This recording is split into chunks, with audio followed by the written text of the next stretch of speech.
Sixth meeting of the Board of Supervisors to order. The first item on the agenda is the Pledge of Allegiance, and I'll ask our Clerk of the Board to lead the Pledge of Allegiance.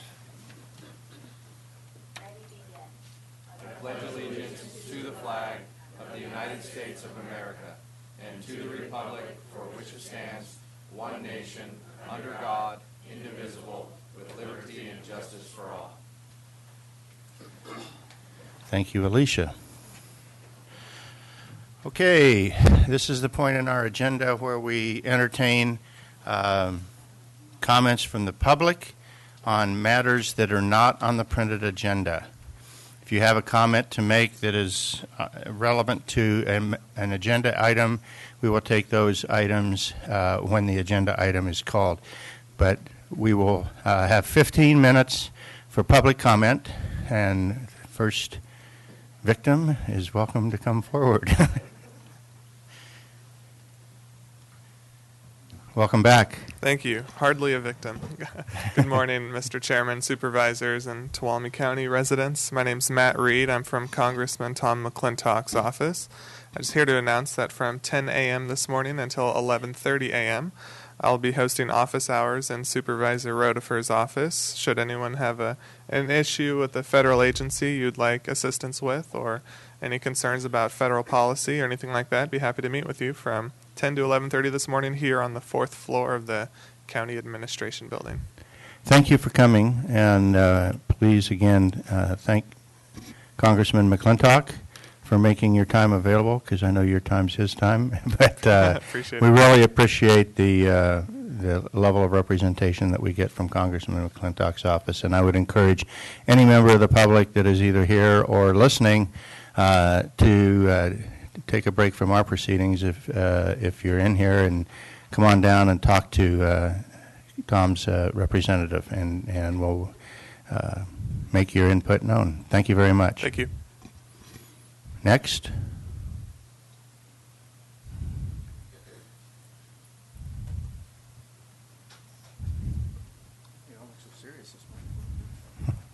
It must be a quiet day. It must be so far. Good morning, Mr. Chairman and members of the board. My name is Scott Clamp. I'm your commander of the local CHP office. This morning will be my last time you will be seeing me hiding in the back corner of your board meeting. After more than 28 years as a member of the California Highway Patrol, I will be retiring December 16th. I want to take this opportunity to express my sincere gratitude to the board for the many years of support and the strong partnership with the local CHP office that all of you have worked so hard to create and maintain. There have been numerous challenges we have faced over the years, numerous large-scale events such as fires, inclement weather, impacting the local roadways, and high volumes of tourists who enjoy visiting our community, just to name a few. We have faced all of these challenges together and, for the most part, came out unscathed and richer in knowledge on how to prepare for the next time. If it wasn't for your understanding and desire to make this community such a great place to live, life for me would have been, without a doubt, much more challenging. I have enjoyed a tremendously positive working relationship with the board, but can say with little doubt that I probably won't miss sitting through some of these meetings. Mr. Pedro, please know that you have the most professional staff that I've ever had the pleasure to work with in 28 years of public service. I have not once experienced a discourteous or disrespectful county employee, and each county staff member I have ever had to work with over the last 15 years have been more than willing to work together under, at times, the most difficult of circumstances, and to ensure the public's safety and make life better for the residents of the county. Employees like Duke York, Tanya Allen, Darren Grossi, and a wonderful Tracy Riggs, just to name a few. These employees and several others just like them work their tails off to make Tuolumne County one of the best places to live in the state. Please know that you are a very fortunate man for having such a dedicated staff working for you. During my career, I've had the pleasure of working with several sheriffs and sheriff's departments throughout the state of California. Tuolumne County Sheriff Jim Mealy and all the men and women who work for the Sheriff's Office are by far the best I've ever had the pleasure of working with. Because of the hard work and dedicated service of the men and women of your local Sheriff's Office, we as a community are not witnessing the lack of trust in law enforcement currently plaguing other areas throughout the state.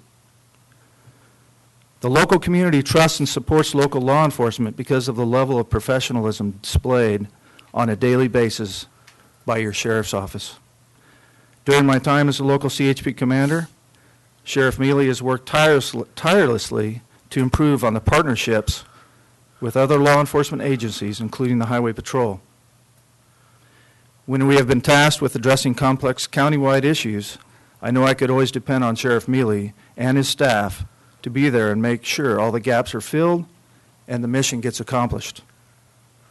I will miss working with Sheriff Mealy and the bantering back and forth on various local issues and his attempts to convince me his Pittsburgh Steelers are the best NFL team. I will always admire Jim's leadership abilities and his sense of humor and will most definitely always cherish his friendship. All in all, the first responders you have in this county are amazing. The local OES crew, the ambulance crews, the fire department personnel, and allied law enforcement agencies are some of the most dedicated folks I've known, and it has been an extreme pleasure serving beside each and every one of them. I will definitely miss working together with all the dedicated first responders who strive so hard every day to ensure the safety and well-being of the citizens of Tuolumne County. On that note, I especially wanted to thank the citizens of Tuolumne County. For the last 15 years, I've been given a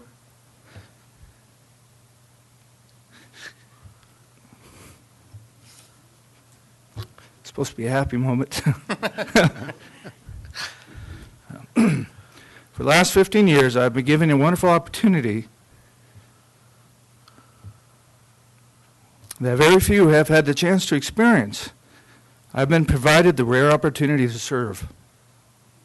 Some might say I am blessed to be able to retire early in my life. It may be true that I'm truly blessed, but I want everyone to know that I have been blessed with the opportunity to be in the position where I could play a role in making right what is wrong and doing my best to improve the lives of all whom my path may have crossed. Out of all the things I will miss working for the Highway Patrol, the thing I will miss the most is the ability to serve the community. I've had an awesome opportunity to help those in need when they needed it the most, and that is actually the most difficult for me personally to walk away from. In closing, I ask all of you to recognize and remember the extreme sacrifices being made every day by the men and women in uniform. Our first responders are truly amazing in this county and across this great nation. A simple handshake and the words "thank you" actually carry a lot of weight and mean the world to those who serve. Thank you for the wonderful 15 years and fun-filled years. God bless and best wishes. Don't go away. First of all, congratulations on retiring, and best wishes to you. Two things that I want to say. First of all, you laid a lot of accolades on our county staff, and I really appreciate that. I do believe that they're very well earned. You forgot to mention your folks. I know you'll tell them later, but I want to tell them that we really appreciate what your office does for our law enforcement effort and our public security and safety up here in Tuolumne County. And it has been a wonderful partnership between the leadership of this county and your leadership. And we will tremendously miss you. I'm sure you carried on a tradition started by Mike. Well, I won't say started. It might have been before that, but certainly Mike Ayala was a great commander up here. And I'm certain that the Highway Patrol, being the professional organization that it is, will give us a good replacement in due course. So we're looking forward to meeting that individual and continuing our great partnership. And with that, I'll just go right to left, my right to left. Randy, you got anything? Well, you said a lot of it, but I want to thank you for your service. I want to thank you for being supportive of the board and working with us. And you have been a great leader, and we're going to miss you. But congratulations. Enjoy retirement, if you can stay retired. I plan on it. Sherry? Thank you. It's really caught me by surprise. And so,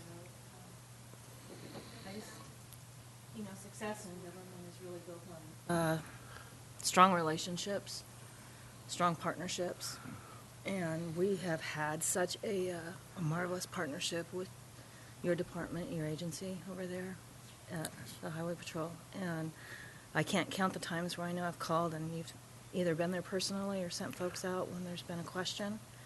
And your participation in our community has just been stellar. It's hard to express Right. how your replacement's going to have some really big boots to fill. And so I wish you very well in your retirement, and I hope you're not going real far away. Okay, Evan? You're too young to retire. I already told him that. No, I want to congratulate you. I'm sure you've earned it over the years. It's been an absolute pleasure to work with you. You have a wonderful demeanor to work with. And I think as a leader, you have to manage your department and your resources, and that's the thing that kind of keeps things afloat. But the personality to your folks as a whole really is a reflection of your leadership. And I have to say that the professionalism and the way in which people are treated is a result of that. And I feel that our CHP office is a wonderful example of that due to that leadership. So I thank you and I congratulate you and look forward to seeing you around still, hopefully. Oh, yeah. John? God. He's starting to laugh. He thinks they're going to pick on him, but I'm not. Really, thank you for the service you've provided to Tuolumne County. We've had lots of conversations at the fitness center when you're slacking on a piece of equipment. Right. Not working out hard enough and stuff like that. But in all honesty, you're a great man, a great guy, and I really appreciate the relationship that we've had. Thank you. Absolutely. Great. Well, I do plan on remaining in the county. This is really a special place, and a lot of that has to deal with you folks and the job that you do. And I definitely appreciate that. And I didn't really forget to mention my folks. I have had opportunities to leave and work somewhere else in the state. I just chose not to because of the great staff that I have here locally, and they really work their rear ends off every day for you folks. So We know they it's do. been a good ride. So thank you very much. And Craig? Yeah, just, well, thank you for the kind words of the staff, and I'll concur with them, but thank you for even saying those things. And you've always been great, very, a calming force. We've had a lot of fun. You always have a smile on your face and a quick wit yourself. I'm going to miss the banter between you and the sheriff, truly. That's classic. But you're a class act yourself, and wish you the best in retirement. Thank you. Thank you. I'm gonna give. Do you have anything to say, Jim? Oh, you had to invite him. Of course. Awesome. I keep hearing about all this banter. I want to hear some. Oh, well, thank you, Mr. Chairman. That caught me completely off guard.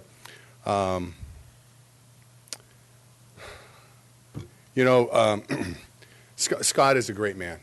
The things that matter to Scott is, as he said, is service, but his family. Those that serve in any capacity, but especially in the military or in law enforcement, firefighting, those types of things, that you wear the uniform or a uniform. We leave our spouses, and sometimes our spouses don't know what's going to happen. And he has wonderful kids. He has a wonderful wife. And it's time to spend time with them, because there are many times that he is here with us when he could be spending time with his family. The one thing I will say about what I will miss about Scott, obviously, is our friendship, but his commitment to the public. When last year, when all of these things that were going on in the nation, we sat in the back, and he says, you know, Sheriff, I think the only way that we are going to be able to make a difference is that if we go and meet with these children and change each child, or make a change with one student at a time. And so we made it an effort to go out and to have lunch at the different schools throughout the county. And the pictures and the things that I have on my phone and in my memory are priceless. And that's the type of person that Scott is. You see him volunteering at Boy Scouts of America because he knows what the value that brings. He's a religious man, and he's a man of faith. And I think the thing that I can say about him is that he's a true friend. And that is hard to sometimes to find in these times, because a lot of times with the selfie, it's all about ourselves. And Scott is not a selfie person. It's all about what can I give back. The sad thing is that when he has his retirement party, I won't be here. So I appreciate it, Mr. Rutherford, for giving me the opportunity to let him know how much I appreciate him, how much he'll be missed, and how much he truly cares about Tuolumne County. So thank you, sir. Sure. Thank you, Scott. We'll give you an opportunity to say one last comment before we give you a rousing standing O. I'd just like to mention that my Denver Broncos did win the Super Bowl last year. Yeah, it's just been spectacular, and it's not easy for me to leave, but it's just simply time. But thank you so much.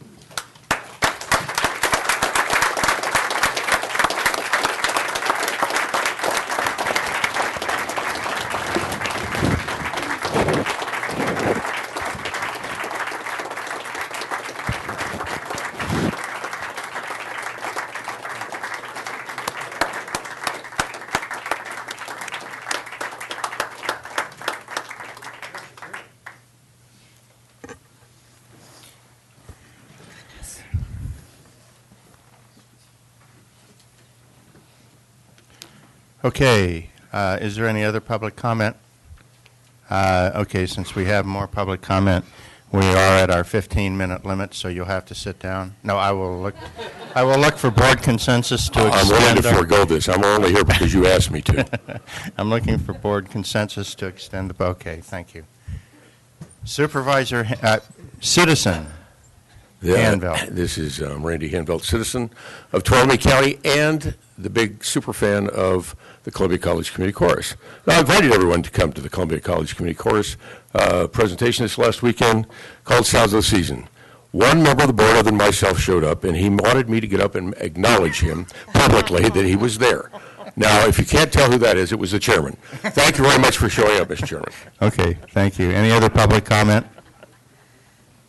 Okay, seeing none, will the clerk of the board please read the consent calendar? Minutes of the meeting held November 9th and November 15th, 2016.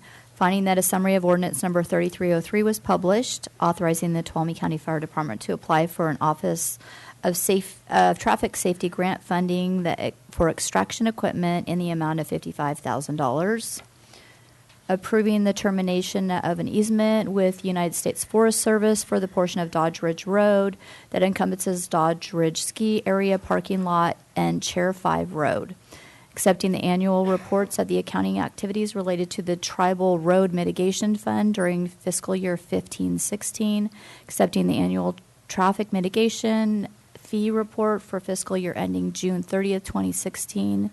For the accounting activities related to the county's traffic impact mitigation funds, accepting the annual report for the accounting activities related to the county's other traffic mitigation funds for fiscal year 15-16, accepting the annual report of the growth in government expense and revenue fund for the fiscal year 15-16, accepting the grant funding for the County Medical Services Program Governing Board for implementing Tuolumne County's Wellness and Prevention Pilot Project, and recognizing unanticipated revenue in the amount of $37,500, increasing appropriations by the same amount in the corresponding public health line item. Approving the notice of completion for the Tuolumne Pool Resurfacing Project, approving the reappointments of Jim Phelan to the Tuolumne County Resources Conservation District, Jim Grinnell to the Area 12 Agency on Aging, and James Lee, Melody Brotby, and Kathleen Bramblett to the Commission on Aging. And the last one is accepting the resignation of Tiffany Flees from the Tuolumne County Local Child Care and Development Planning Council, and directing the clerk to send a letter of appreciation and post a notice of vacancy. Okay. Is any member of the board want to pull any item? Okay, Supervisor Handbelt. I don't want to pull any items, just a procedural thing. And I've read through these things, and they're fine. Items 5 through 8, these traffic mitigation funds and things like that, I just like to, in the future, I just think they ought to be reviewed by the Finance Committee before they come to the board. Okay. Just comment, nothing. Comment accepted. And I'd just like to, anybody else have anything they want to pull? Comment on? I would just like to comment on 11 through 14. All too often, we do these by consent, and it's necessary to keep our meetings under control. But I want to thank on behalf of the Board of Supervisors, but also the citizens of Tuolumne County, Jim Phelan, James Grinnell, James Lee, Melody Brotby, and Kathleen Bramblett for not only years of volunteer service on the committees that they're getting reappointed to, but having the courage and fortitude to ask to be reappointed. So I appreciate that, and I want to thank on behalf of the board and the citizens of Tuolumne County, Tiffany Flees, for her services on the Local Child Care and Development Planning Council. I just think it's important. Our county can't run without volunteer service on our committees, and I think it's important to say that at the appropriate juncture. So again, I'm not pulling anything. I just wanted to make that comment. With that, any public comment? Okay, bring it back to the board. I'm looking for a motion. I'll move on the consent calendar. Okay. You guys are fighting over it. Supervisor Handbelt moved, and Supervisor Royce seconded the consent count to approve the consent calendar. All those in favor signify by saying aye. Aye. Opposed? Abstained? 5-0. Please read item 15. Consideration of approving the employment agreement with David Gonzalez for the Community Resources Agency Director position. Mr. Chairman, happy day. Happy day. No, with the announced retirement of Beth Shane, she'll be retiring in the middle of January. Many years of service, grilling to be had in a future meeting of Bev. But with her retirement announcement, your board directed that a recruitment be conducted for her replacement. No less than 1,500 applications were sent out for this position. We received 22 applications. We interviewed, I believe in the end, 5 different applicants. And those applicants had to go through the gauntlet. There was 3 panels, not 1, not 2, but 3. 1 for skills and just expertise, 2 for fit with our community. Out of that came 2 candidates for your board to interview, and out of that interview, came the name of David Gonzalez as your selection to be your next Community Resource Agency Director. His education for the community, he holds an associate's degree from Merced College, a Bachelor of Science degree from the California State University at Stanislaus. He holds license and certificates from the International Code Council, ICC, for things such as Chief Building Official and Inspector. He currently serves on the Board of Directors of the California Building Officials Organization. He's also earned several certificates for FEMA classes and emergency management, and also a labor negotiation certificate with California Public Employees Labor Relations Association. That is different, I got to say. A little scary, too, I might add. His work background, he has 26 years of related work experience in the Merced community, starting with the County of Merced, everything from a fire inspector to an assistant development services director. At some point in 2007, the city of Merced swiped him from the County of Merced. I heard about that, by the way, in some of the reference checks. They're still bitter with the county. But he went from chief building official to acting director of development services to the director of development services, a position he's held since December of 2009. And that's the resume. But I wanted to take a moment to embarrass him a little further, because behind that resume is someone who's gained a reputation, a good one. And just a couple of highlights from some of his reference calls. So I know your board knows this, but for the community, from the city manager, he said, "My loss is your gain." These are just some excerpts. He knows the business inside and out. He's experienced. Nothing surprises him. Nothing rocks him. He's solution-oriented, thinks the world of David. With regard to having any hesitation of him coming to Tuolumne County, he said he would recommend David with enthusiasm. He is a star. From a council member, he said he's very good at presenting information in a straightforward manner with options. He's a creative thinker and yet knows the law and how to work creatively within same. He trains his staff to think that way as well. He thinks outside of the box. David is a person of the highest character, and this is quite an accolade, greatest he has ever known. Wants to do the best for the people he serves. He's very passionate about his service. Just two more from a leader within the Chamber of Commerce. You can sit down with David and feel free to bring issues up with him. Can always talk with David. He's approachable. David comes up with solutions. He's professional, never loses his temper. He was given an example of a zoning code update process that he went through, and numerous people involved with committees as part of that process. And as a result, he said there's a new era of business friendliness in Merced. David also respects the needs of all groups in the community.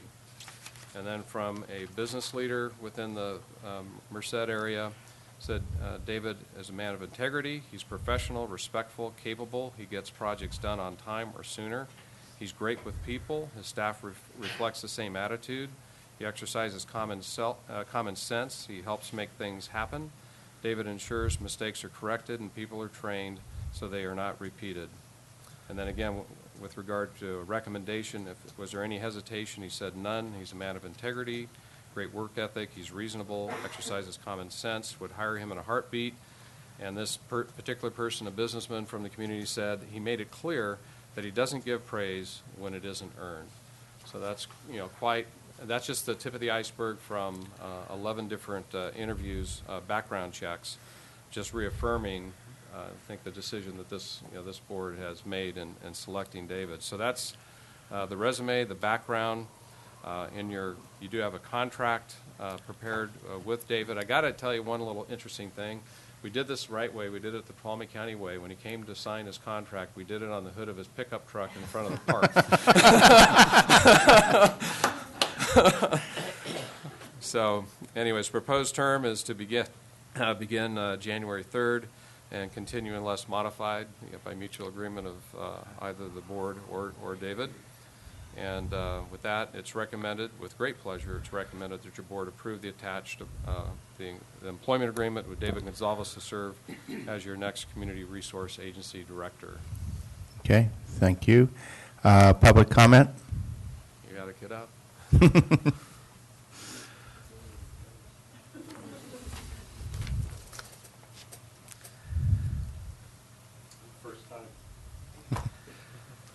Welcome. And you did successfully embarrass me. Mr. Chairman, members of the board, I won't make that mistake too often, I hope.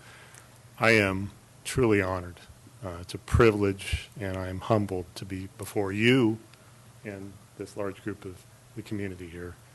My wife and I have had a goal to be up here and live in God's country, as somebody stated, and all the things that the commander and your sheriff and other people had mentioned is exactly why I'm truly blessed to be here. I appreciate all of you. The gauntlet was fun, the interviews, but what it brought out is something that just truly emphasize the fact that this is something I wanted with all my heart and soul. So I'm honored to be here. I'm honored to serve you and my community. We've already started that path to be here full time. I could sneak up here as much as I could in the past, but now I am here to stay where my heart and soul has always been. So thank you for the kind words, and you did thoroughly embarrass me with all those things. I'm glad you did do all that research, though, because it just felt good that you guys feel solid about this agreement. And I'm looking forward to meeting my staff, the community, and reaching out to all the groups and spending some time with my constituents and folks up here. And I'm truly happy and honored to be here. And thank you so much. Well, thank you. And any other public comment before I bring it back to the board? Don't go away. Yes, sir. When you come up to the podium, we put an anchor down, okay, just so you know. You got it. Okay, I'll go left to right this time. Supervisor Gray. Yes, David, I want to thank you for taking a chance on Tuolumne County. I'm looking forward to working with you. I know that there's going to be great things done, so thank you. Thank you. David, I just want to say that I'm very excited also. I think our whole board has a lot of enthusiasm to see what we can do together, and I think you have a good personality, good background, and just the character of who you are to fill this role. It's a huge responsibility you're taking on. When we first started advertising, I think out of everybody, I was the biggest cynic, thinking we were going to be able to find somebody to fill Bev's shoes. It's a extremely broad scope of work that you're taking on. The department is enormous out of everything in the county. It's a tough job, and I got to tell you that finding you has given me a lot of confidence that we're going to be able to continue with the mission. We're going to do a good job. I'm looking forward to progress and continue to improve upon the economic development of this county and the business friendliness and all of those things that are really important tenets to our board and our staff and the county as a whole. So thank you for being here, and I'm glad to know that you're a District 3 guy. He's got a house in Twain Hart, so I think he's... Yeah, just one more accolade. I had it for a while. It wasn't a choice. Yeah, I've been up there a long time. By the way, a choice. By the way, it's 4-1 that it was a wrong district. So I'm not sure that we could agree on what the right district is. He's the expert, Carl. So thank you, Sherry. Thank you, sir. Yeah. When Miss Shane announced her retirement, we knew it was going to be a tough act to find someone to follow her, and we did hear some skepticism on this board. And with the formation of the ad hoc committee, again, I would like to give kudos to our staff, led by Mr. Pedro, because we knew we had a tough challenge ahead of us, and the cream always rises. And we certainly saw that, when we had our opportunity to have an interview with you. And I'm very excited to see what you're going to bring to the county. I know you're going to bring a lot, and the process worked, and I am very excited about you joining our team. Thank you. Supervisor Handout. Yeah. First of all, congratulations and welcome to the team. Like everyone else, I was a bit concerned about finding someone to take Bev's place. Those are really big shoes. It's a really big job. Mm-hmm. And after the interview, I really felt good, I have to tell you that. But now, after hearing all those things about you, my expectations are even higher of you. I won't let you down. But seriously, it's good to have you on board. I know we picked the right one, and you can fix the wrong district problem. We'll get your real estate brochures. I am not moving. Redistricting's coming up in One strike, but 2020. that's okay. Welcome aboard. We're glad you're here. Thank you so much. And I just want to add, if you do have problems with your supervisor, there are other 4 supervisors Yeah, well- out here that can help you. David, I just, everybody said it.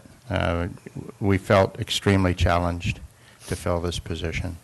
And quite frankly, we did 2 interviews, and both were exceptional candidates. I don't know if this is sharing something that I shouldn't share, but I'm going to anyway. When Mr. Pedro escorted you out of the interview, we had already decided by the time he got back in the room. So you were as good as the other candidate was. You were a clear choice. So you have a lot of our confidence. That's the good news. The bad news is our expectations really are pretty high. And so we're looking forward to working with you. Congratulations.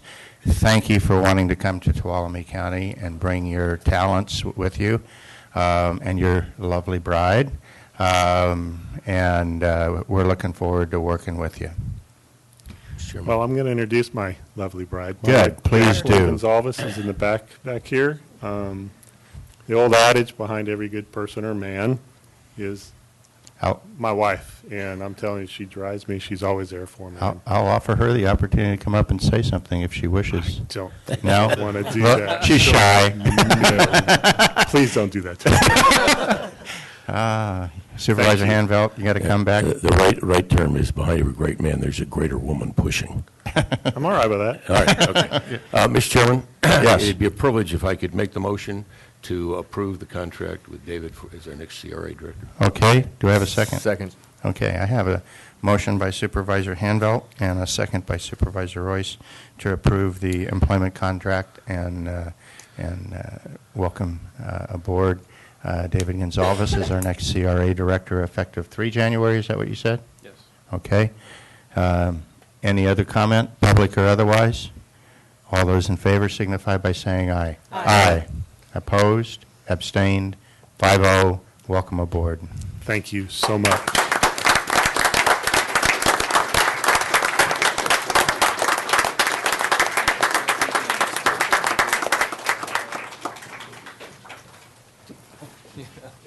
Oh, yeah.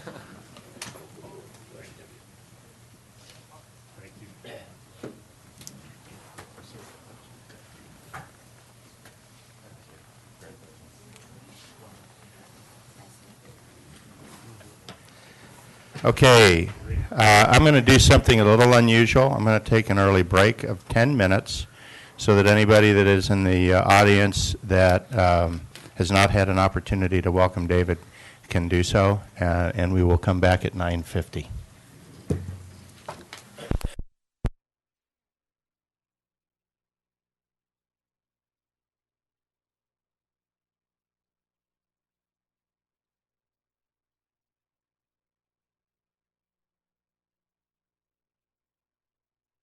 We're seeing in terms of wells going dry over the winter is above average or at average or below average for what we've been seeing historically. And so I did reach out to Mr. Koslevy, and he provided me with this email that I'm going to kind of try to summarize to the best of my ability. I just got it this morning as well.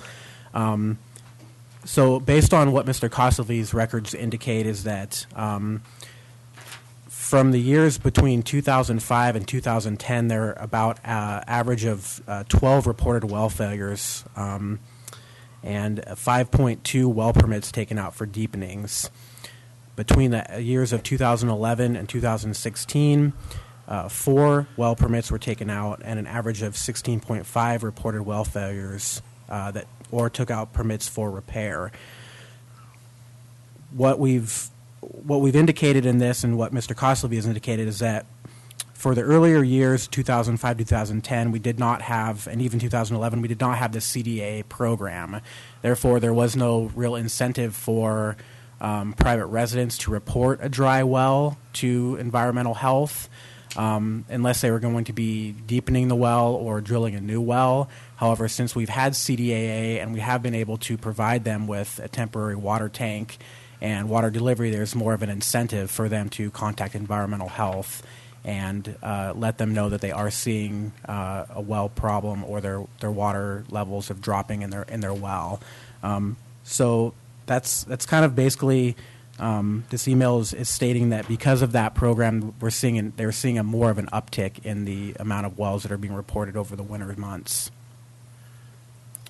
Okay, and his conclusion, as I read it, was that he thinks we're pretty close to normal. In other words, we're seeing more of a normal profile than we did during the height of the drought. Did you read that as well at the end? Yes, yeah, I do see that section. Okay. Yep. So that's the answer to my question. Okay, thanks. Okay, So you're go welcome. So moving on to a report of our ongoing water delivery program. There has been 3 additional wells that have gone dry that we have put replacement tanks in since our November 15th board meeting. On a positive note, we have connected 6 residents to TUD, and we're actually looking at potentially connecting 3 more. That is through DWR emergency funding. So I'm working with TUD staff right now to reach out to those residents and explain the program to them and try to get them to put in their private side lateral so they can get connected. Most of them, fortunately, have a very short lateral, so it shouldn't be very expensive on their part. And that will provide them with a permanent water connection, so thus reducing their reliance on their well, and we won't have to do water delivery for them. Question, are Yes, those sir. in the same area, or are they scattered? They are scattered throughout the Okay. county, yeah. So when I get a new referral from environmental health, I send that information over to Antonio Ramirez at TUD, and we discuss whether or not that property is within what we call striking distance of an existing TUD line, and if it is, that is shared with Eric at their district, and we try to work with the homeowner to see if they would like to connect. Thank you. You're welcome. Mr. Menke, our ACAR contractor, continues to test wells as he goes out to areas, and we have had 9 residents that their wells have been noted to recharge enough to where we're having them use their well. We're ceasing water delivery temporarily to those wells until we can figure out if the recharge is sustainable or not. If not, obviously we'll recontinue delivery, but if it continues to produce enough water to maintain their health and sanitation, then we can look at removing those tanks. Finally, for the TUD pipeline, Mozingo Construction was the selected contractor for TUD. They've started construction. They're moving very quickly. They expect to have the whole project wrapped up by late March or early April. And just as a side note, I actually was asked by Cal OES yesterday to provide the total amount of water that we've delivered for the entire duration of this project, and we have delivered roughly 1.14 million gallons of water since we've started this temporary tank program. So it's a pretty significant number. Okay, Supervisor Brennan. Yeah, and this is kind of follow-up on the question that you had asked. And I think this information on where we're at with the status of our wells, because there was a lot of speculation early on with this, how long it would take for our fractured rock system to recover, and there was, again, a lot of speculation. Would it take years? Would it happen quicker? And again, by some of this preliminary information, it would seem that maybe our recovery, last year we were slightly below average. Hopefully this year we'll be above average. We don't know yet. Yeah. But we're seeing a fairly, the recovery is better than I think a lot of projections were initially. And so I think as we go out of this or move out of this, it'll be important for us to continue to try and kind of gather some of this information and distinguish between what were low-performing wells and wells that were, really more impacted as a result of the drought.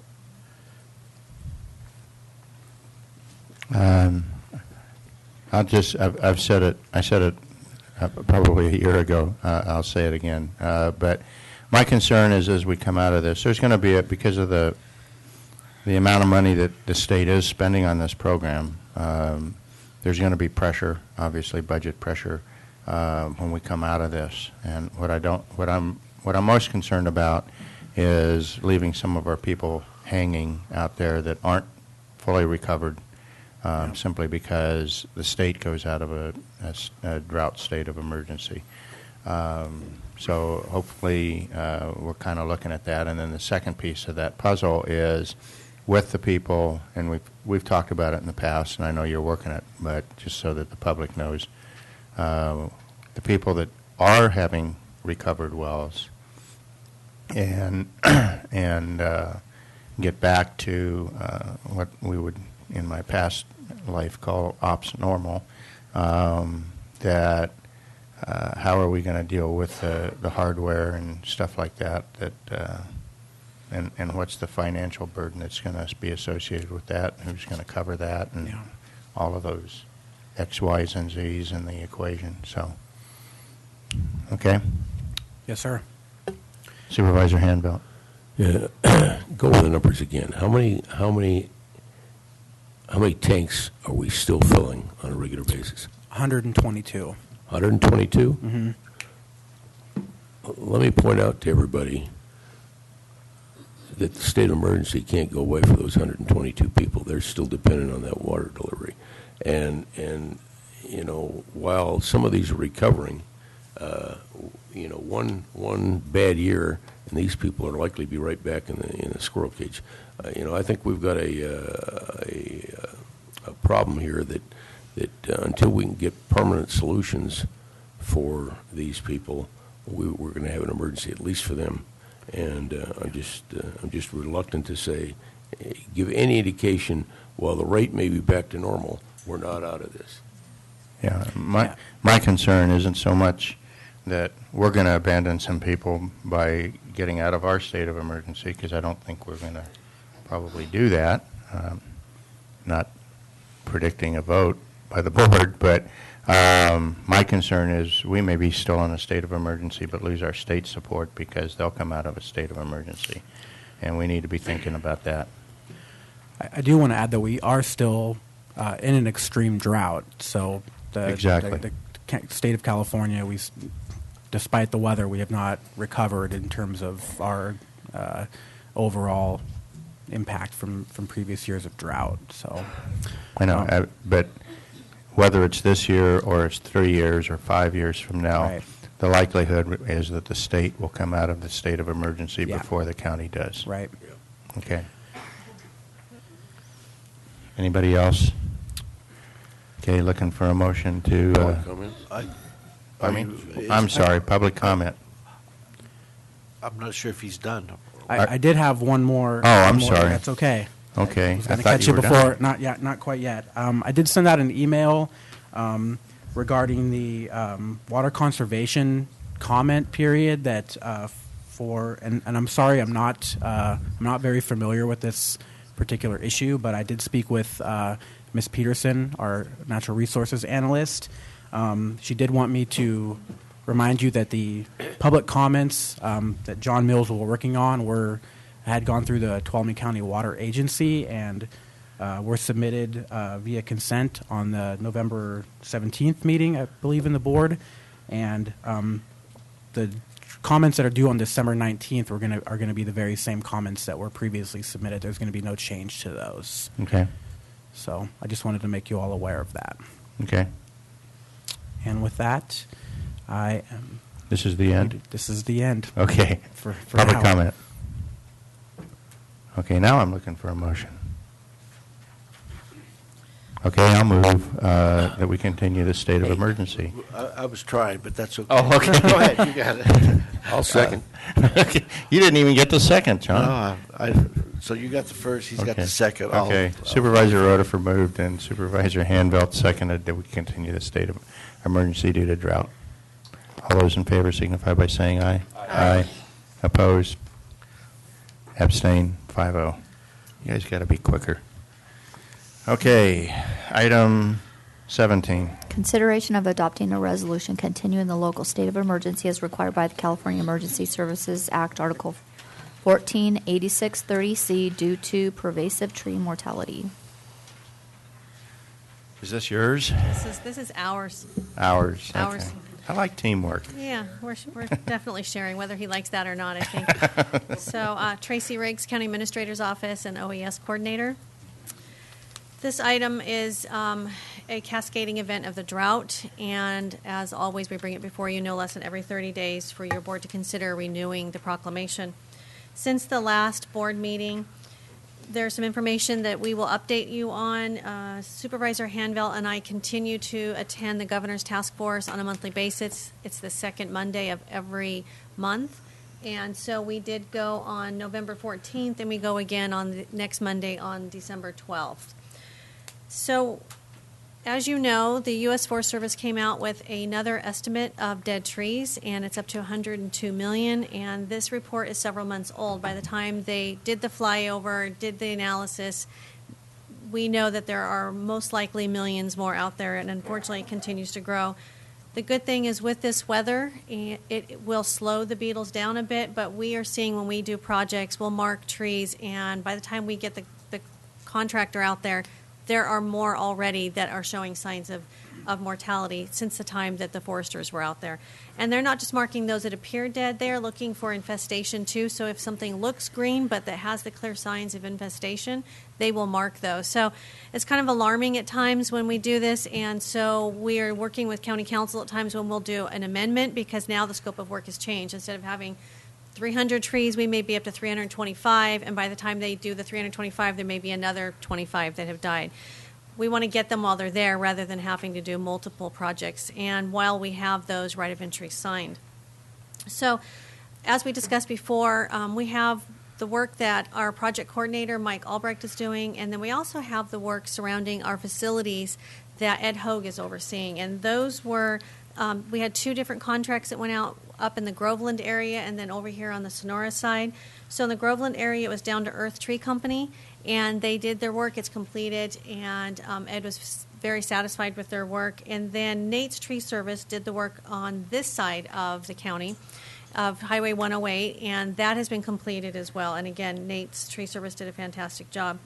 The current projects that we put out to an RFP were for Miwok, and then those trees surrounding and around the roads for Bellevue Elementary. As we relayed, Mike Albrecht and I and Jeff Sanders with CAL FIRE went up and met with the superintendent for Bellevue. We helped them through the process of applying for CDAA, as there were some trees that were outside our scope and there were some that were within our scope. So Nate's Tree Service did that work over a weekend, and it is already complete and finished, and the school is very happy, as are the local residents who are very concerned with the children who were in that school. The next one we relayed to you, we sent out over 6,800 right of entry permits. This is a long, arduous process. It takes a lot of time not only to do the mailing, we work with Shelley Peach to get those addresses for those parcels, but then doing the letters, getting them out, and then all of the phone calls that come in. Unfortunately, we had some areas with as low as 27% return. We really want to have 60 to 75% of right of entries returned for an area, and so we are working hard to get homeowners to be aware of the issue and to return those right of entry. So with that being said, we did issue a press release, and it went both to Union Democrat and to KVML, asking for their assistance to get the word out to homeowners that if you have received a right of entry, please send it back. Contact us with any questions. If they didn't have it, we gave them the phone number of which they could call us or come in. And we have had a lot of individuals walk in and get a copy and fill it out, and we've been able to answer their questions. With that being said, there's several ways we're approaching that. Cedar Ridge and Sugar Pine areas are the next areas we're looking at where we have most of the right of entries. If we don't have them, the foresters, when they're out marking, have blank right of entry forms. They will knock on a door, discuss it with a homeowner, answer any questions, and ask that they sign it. I just want to make it clear that if we don't have a right of entry and we issue that RFP and that scope of work, we cannot then go back and begin adding multiple pieces of property for that. So really, really asking that homeowners who receive these, or if you live in the areas, that we had put in that press release, and we can issue that out again. It's on the website, too, the county website. Ethan keeps that up to date. Someone's wondering if they live in an area that we're going to be looking at working in, they can either call us or they can go to the website, and you can get those areas where we've sent them out to. Also, the greater Twain-Hart area, PG&E has been out there working. We will be sending out another 1,600 right of entry permits so that we can get in there and start doing some work. Twain-Hart, when Ethan goes over his next piece of information for tree mortality, you'll see that Twain-Hart area, that whole greater area, that even surrounding, is one of the hardest hit areas right now in Tuolumne County. That, and then the Groveland site as well. So we're doing as much as we can as long as we have fair weather. Our contractors can get out there. Mike Albrecht, our project coordinator, is doing safety meetings before each of those jobs begins. And we have very strict safety requirements that are within the requests for proposals. And also relaying to our local contractors that the RFQ, so the request for qualification, remains open for our licensed timber operators and D16 contractors. D49 contractors, so that they can continue to submit their qualifications, and then they are able to respond to the request for proposals. And with that said, what I want to make sure is that I want to give Ethan a chance to comment on some really good news and provide you a little bit of high-level details surrounding that news that he received here recently.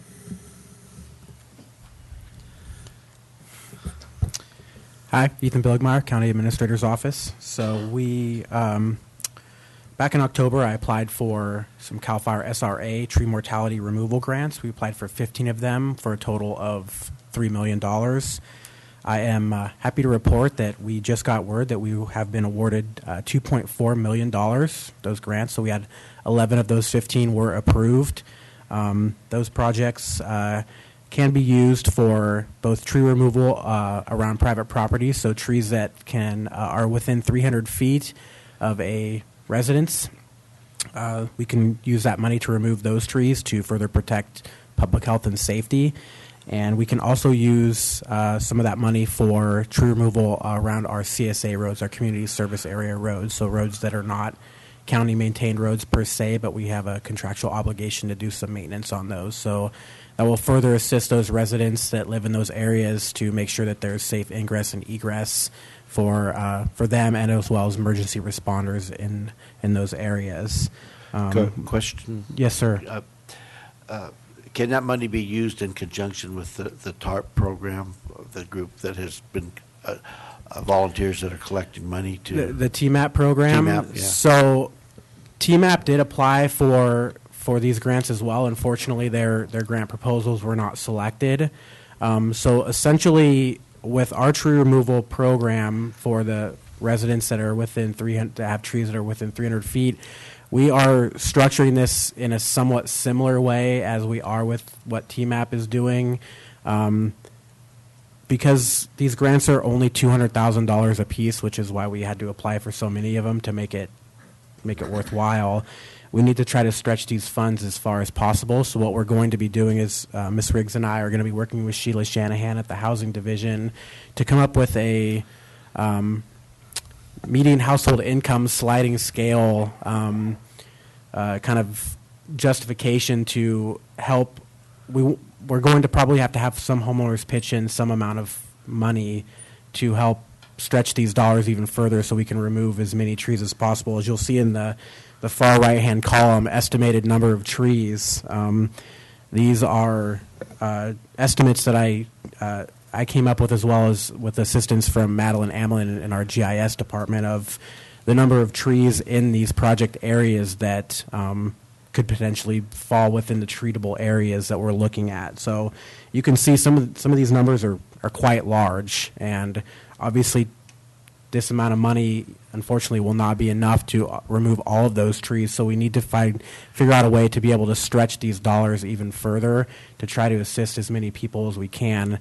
And I think that by using some sort of a median household income sliding scale and having homeowners do some sort of match with that, we'll be able to not only help them, but also stretch the dollars even further to take more trees down.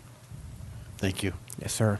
So I just want Yes, to ma'am. follow up, Ethan, for a Yeah. second, because since TMAP has kind of gathered a lot of this information, if there's an opportunity for you and Sheila to work with, say, Kathy Peacock, Yeah. and they have some funding that might assist with some of that cost share Yeah. for Okay. those folks. Okay. Supervisor Handbelt. Yeah, look, I'd like to just add a couple of comments. First of all, I want to congratulate Ethan and the team for going out and doing the hard work to win those awards. I think that's really terrific. We were invited, and I gave a presentation at CSAC on this issue. It was a 3-minute hard-hitting program because in 3 minutes you can't get a lot across. There were a lot of people there, and quite a few of them took packets. I'm not sure whether we got across the urban counties the importance of this, but one of the things I want our people to understand is that every dead tree is a hazard tree. It needs to get on the ground. We've already seen them come down in some of our winter storms. There'll be more winter storms. They will come down. We've seen them hit cars. We've seen them hit propane tanks. Mariposa, we know they've hit houses. They're dangerous, every last one of them. Some of our naturalist friends that go out on the forest a lot tell me that you got to carry a chainsaw with you because a tree will come down behind you and you have to cut your way out. This is not something to be taken lightly and not something to wait on because somebody's going to help me do this. These trees are going to come down. So we have a state of emergency, and we're going to have it for a long time. One last anecdotal story to show you how this grows. Caltrans last spring estimated 2,000 trees on a short section of Highway 168, I think it was. And they went out, when they finally got the money and got out after them, they got about a third of the project done, and they took down 6,000 trees. And they got 2/3 to go. They said more than 13,000. The problem grows like that while you just sit here and wait. Just to put it in perspective, this is a big deal, and it's affecting everybody. You want? Yeah, I would just like to follow up on that briefly, because this was also discussed in the Rural Caucus meeting at length. And a couple of things. I think we need to always remember when we're identifying this problem that it's not just a drought problem. It's an extreme overstocking on tree density, and then that has been exacerbated by the drought. And the only reason I say that is because if we're going to work our way out of this and we're going to try and get buy-in from counties that are west of us, we cannot lose the nexus between this and water. And they're heavily intertwined in a whole lot of different facets. And so I just would remind us that when we're talking about tree mortality, we remember to talk about it in the context of overstocking also as we try and move forward projects that will help us kind of clean some of this up. Anyone else on the board? Public comment? Okay, seeing none. Before I open it up, I kind of want to piggyback on what Supervisor Brennan just said.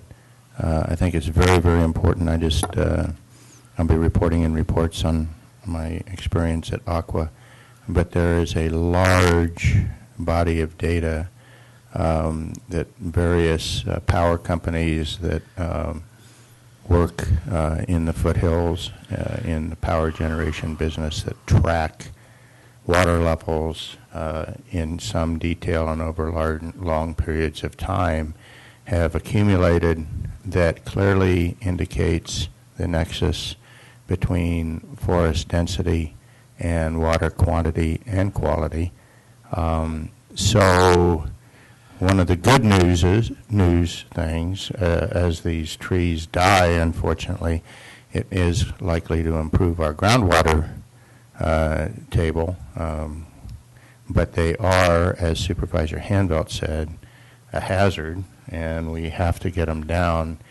The big thing is we need to learn from this, and we need to manage our forest density going forward. We need to deal with the emergent situation now, but we need to make sure and continue at the policy level, certainly statewide and with the federal government, so that we don't repeat this the next time we have a drought, because we will have another drought. Okay, it's just a matter of time. It's cyclical, and that will happen. And if we have another drought and we have the same tree density, we're going to have the same beetle infestation kind of problem. And it is hard, as everybody has said, it is hard to keep up with the problem, much less get out in front of it and make headway on it. So my paid political announcement. With that, I'm looking for a... Mr. Chairman. Yes, Mr. Gray. So that you do not have to make a motion. I'll move that we continue the state of emergency due to pervasive tree mortality. Second. Okay, I have a motion by Supervisor Gray and a second by Supervisor Brennan. Any last shots? Okay, all those in favor signify by saying aye. Aye. Opposed? Abstained? 5-0. Please read item 18. Consideration of approving the fire and first responders system request for proposal and authorizing staff to send to potential consultants. Before we go to this, I neglected to make this announcement earlier at the start of the meeting. I do want to make it now so that if there's anybody in the audience that's waiting on this item for public comment, they can go home, because our item number 24, closed session, item A, which is conference with real property negotiators, price and terms, has been withdrawn from the agenda, and we will not be considering that today. And I apologize for not making that announcement up front if that impacts anyone. And with that, Mo. Absolutely. Hi, Mo Frank, Deputy County Administrator. I'm here today before you for your consideration of a request for proposal scope of work for the study of fire and first responder systems for Tuolumne County. And as your board remembers, back in August 16th, I came before you with a draft RFP for your review and approval. At that time in the board meeting, several of the fire chiefs got up and spoke to you and presented some recommendations and some suggestions, and they asked for more time for them to be able to input into the draft scope of work that was being presented before you. So at that time, your board decided to table this discussion and direct staff to go back and submit the RFP back to them for their further consideration. On September 12th, that was staff did as you directed and sent that back out to them for their comments. By the October 18th, their comments were sent back to me. In your board package, I've included a copy of the written responses that I got back from the various fire chiefs. Their comments and suggestions into the draft RFP kind of centered around the following subject areas. Inclusion of ambulance services in the RFP. They asked for clarifying language on the review of the possibility of implementing emergency medical dispatch in Tuolumne County.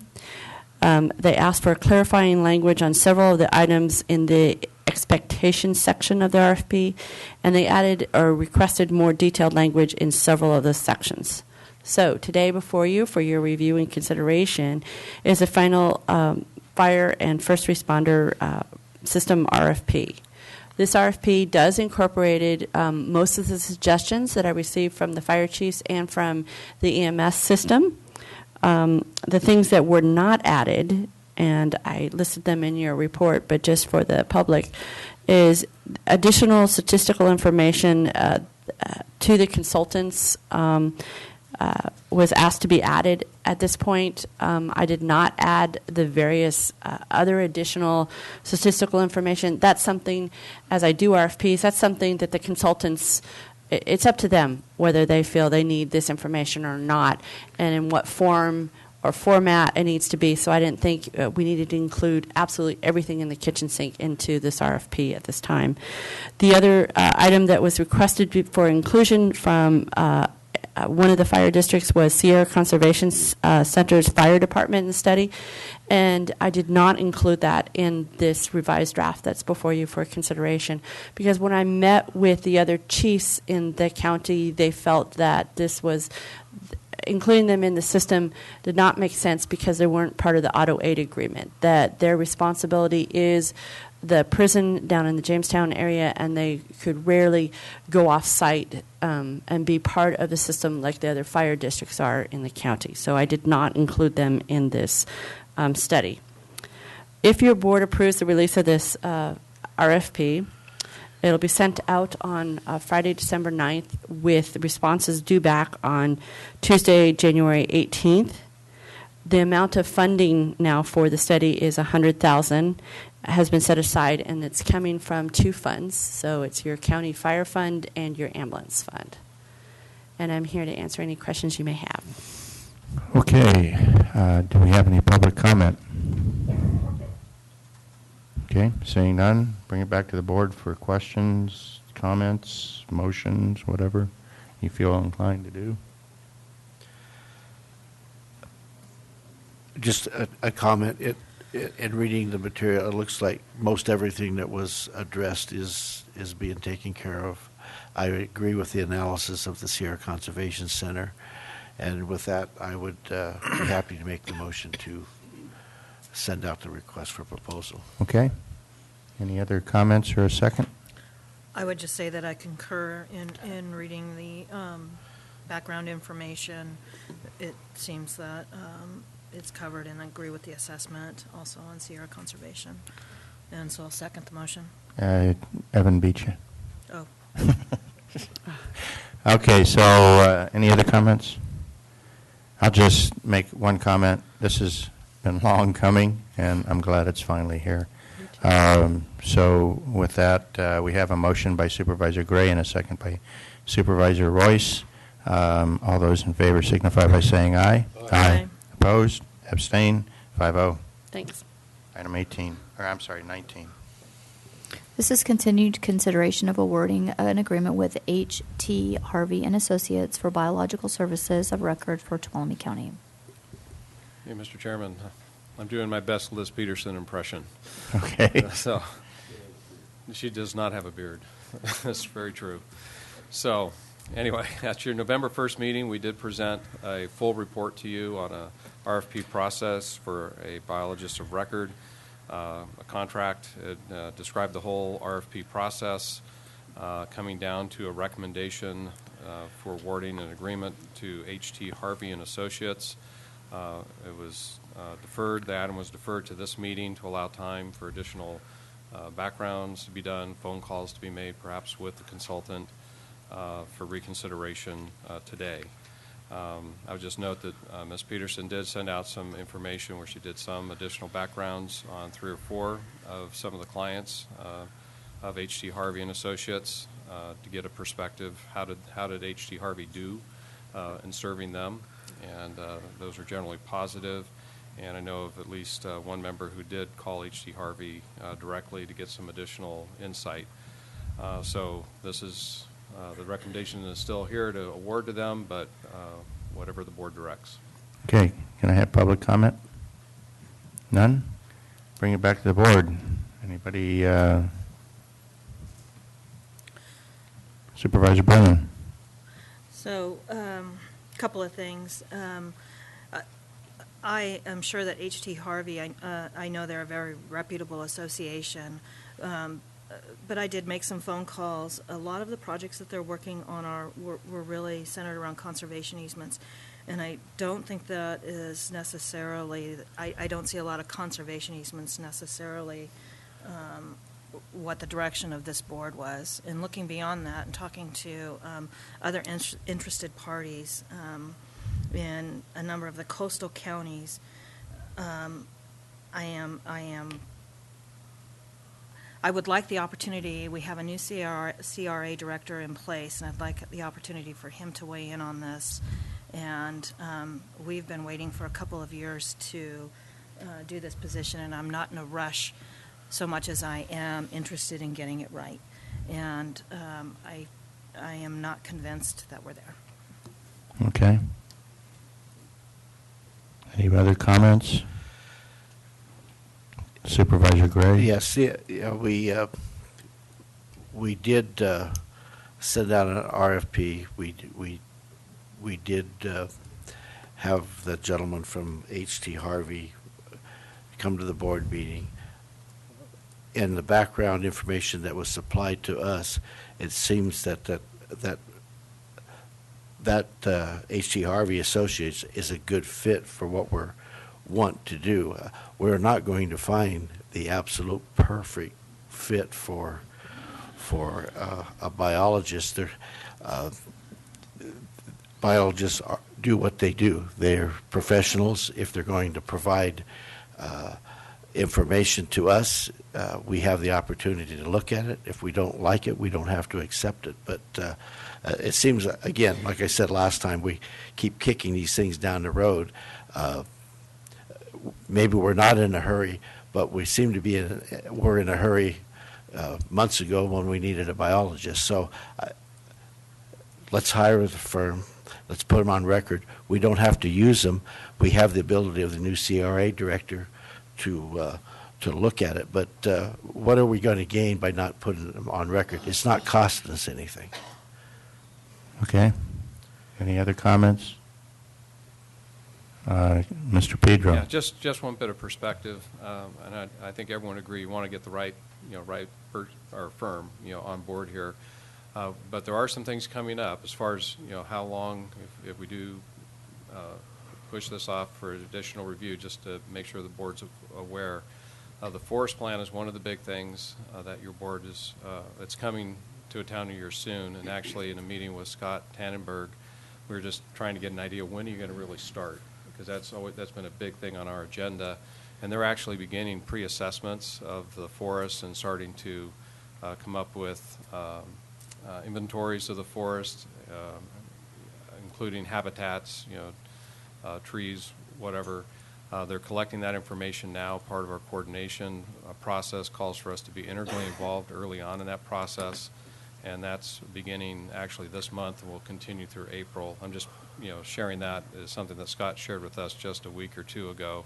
And the other is the general plan, moving that thing forward. You also wanted these services, there. So I don't want to add pressure, to it, but there are things that are coming up, and I think everyone recognizes that. So I just wanted to put that out there, that whatever we do, we don't want to prolong it too long.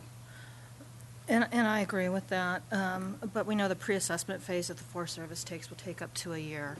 And that really gets at a point that I am concerned about because in talking to a number of individuals, again, this firm does a good job on these conservation easements and looking at, because those are specifically tasked with some form of species. Some species has been identified that will be specifically mitigated for. I want us to have an opinion that talks about how do we find common ground with some of these, and we saw it with the Yosemite toad piece, where the biology just was set aside in favor of species protection. And again, the references that were with respect to a lot of these projects. Again, I know certain projects are tasked with looking at what is necessary for the species sole protection. I am looking for some biological opinions that will find some solutions to how we mix use and species, and there are a lot of good examples of that out there, and I just didn't necessarily find it here, and so I'd like us, again, I think we need to get this right. Okay, so just for the record,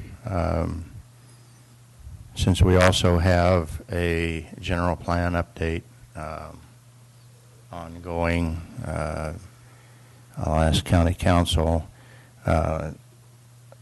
with regard to the general plan update, were you or your office involved in the vetting process in any way, and have we even looked at what our new outside legal counsel with respect to the general plan update, what their view of this firm is? We were not involved in the process related to the biologist, and we did not seek the opinion of our outside counsel. Okay. Well, I think I did ask for public comment. If not, one more shot for public comment? Seeing none, I'm looking for a way forward. So is there anyone that wants to make a motion? Supervisor Royce, or Sure. comment? Well, I can sympathize with kind of both sides of the argument here. I don't want to waste time, but I also want to make sure we get it right. We are coming into holidays. We're not going to do anything right off the bat, so if we wait until January, February, it's not going to hurt my feelings, and I think that this is an extremely important consultant that's going to have influence on both our general plan and forest plans, which are extremely critical policy documents that will affect this county for decades. So I don't mind taking a deep breath and thinking about it a little more. I would like to see county council have some input on this decision, especially given the fact that they are going to play a role in our general plan. Some of the mitigation measures and things that we're looking to deal with are going to be directly tied to this consultant. So I say we just hold off for now. Mr. Chairman, if we're going to do that, what I would like to hear from Supervisor Brennan is, what are we looking for? So Let me finish. And a detailed reason why we would not hire H.T. Harvey based on the research that she will be doing on this. Okay, so that request is to be satisfied at a future date when we come back with it? Yes. Okay, thank you. Are you okay with that? So, yeah, and I guess my request would be that county council work with me on looking at the RFP, and I don't think that we necessarily have the RFP correct. Okay. And that we look at that and start at that place. Okay, let's do this. Okay, I'll try and encapsulate what I think I'm hearing, and then you guys can throw spears. I will put out there, not in the form of a motion, but looking for board consensus, that we put together a little group. I don't know, I wouldn't call it an ad hoc working group. I would like Supervisor Brennan and Supervisor Hanvelt as our representatives on the Natural Resources Committee to work together with staff, including hello, David, including our new CRA director after the 3rd of January, obviously, and our county council's office. And the CAOs. And Since we issued it. I said staff, but Yeah. to include that, you are the staff. Anyway, yes, the CAO's office as well. Obviously, I'd like to see Liz involved in that as well. All the usual suspects. That's not a limiting pool of people. Bring in whoever you need to. But I'd like to have this brought back for a final resolution, whatever that resolution is, with detailed justification on why we would want to have that resolution. A second meeting in January, is that sufficient? Or the 1st in February, since David's barely. Okay, 1st in February. Okay, is that satisfactory? Do I have board concurrence so we can do that? Yeah. Okay. Can Perfect. Okay. I make one comment? Sure, please. Specifically, my concern and what I'm looking for in this consultant, let me be explicit, is I feel like in this arena there is a community, and I want a consultant that is not afraid to put their neck out for us a little bit to accomplish what we're trying to accomplish.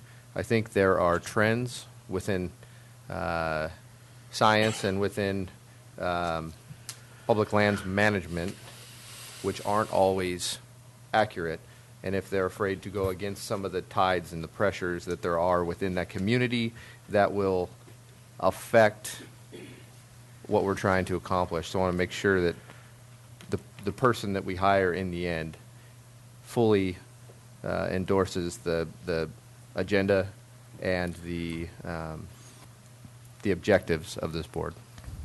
Okay. I would add one thing from my own perspective, and that is we have gone through a process. So I think we're kind of honor-bound to honor that process unless there's a compelling reason to start that over. So I don't want to prejudge the outcome, but there needs to be some, it's not enough just to say, I don't think, that we just don't have a warm, fuzzy feeling about it. I think we need to have a good reason, specific reason, to start the process over. And I'm not saying that that isn't what we ought to eventually do. I'm just saying we need to have a really good justification for it. Okay? Okay. Everybody good with that? All right. Please read item 20. Consideration of waiving the first reading of an ordinance amending, and I'm just going to list the sections because this is huge. Sections 1504.010, 1520.010A, 1520.40, 1520.45A, 1520.110 of the Tuolumne County Ordinance Code. Morning, Chairman, members of the board. Doug Oliver, Chief Building Official. On the super rare occasion that you have your current and future director behind you, I thought I'd just wing it today. We'll see if that's a You always decision do. in about 10 minutes. What's new?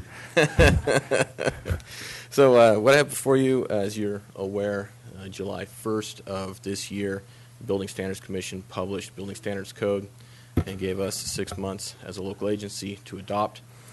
In the last 6 months, I've been working with the local fire department, Tuolumne County Fire Prevention, over what amendments are necessary to make it fit our jurisdiction.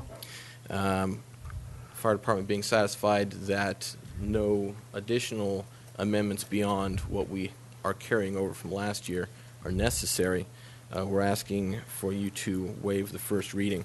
What we are adopting,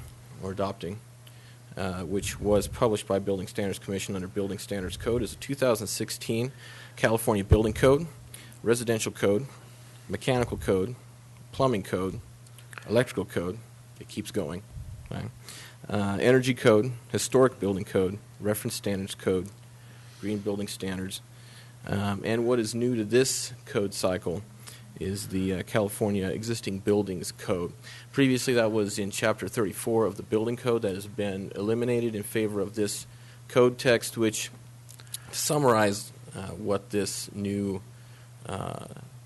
section of Building Standards Code really amounts to, is greater guidance and flexibilities, basically design options for existing buildings in getting them to comply with minimum code standard. In addition, what we've elected to do is carry over the 2006 edition of the International Property Maintenance Code, seeing no real need with an effective code compliance ordinance to adopt any future text or new text. The 2006 has been carried over. Essentially, I've already kind of prepped things with the Building Industry Association. There's numerous changes, what I call the age of fine-tuning in the Building Standards Code. But most of these changes are clarifications, better guidance, and essentially, in many ways, agreeing with many of the interpretations of local building officials. But there are significant changes that we do need to get out to the public, make them aware of, especially in the realm of energy efficiency. Energy efficiency is set to go up 28% based on the previous model. And in what's that? 28%. And in future code adoptions, they've relied on the efficiency of windows getting better to try and make up the difference, and they've run out of juice. Yeah. So there's some new design, well, not necessarily new design methodologies, but construction design methodologies you don't see very often in this region because of the climate zone that we will be making the builders aware of. In addition, building code and residential code, there's some good changes where they're essentially making the two documents talk to each other a little better, and also bringing some of the old uniform building code methodologies to things like egress and occupant loading, making them what we're used to from the past.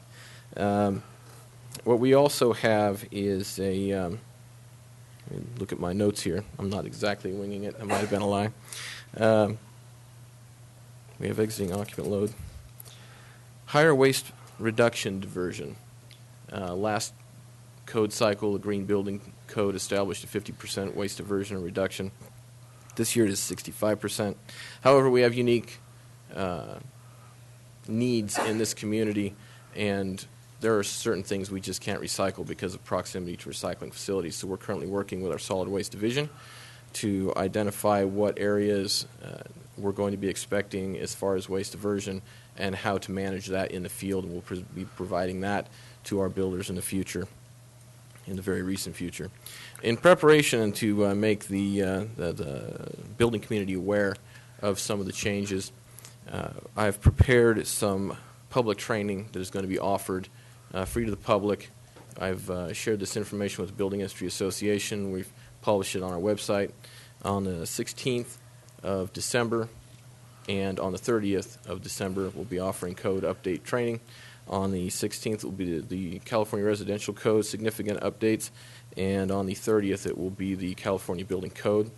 Now, what we've done is, in training our staff in preparation and me attending the meetings as well, we've taken the list of significant changes given to us by International Code Council and California building officials and pared that down to what we feel is significant to our community, and we're presenting that. Taken an 8-hour course or more and pared it down to 2 hours just to provide what we know we're going to be seeing daily.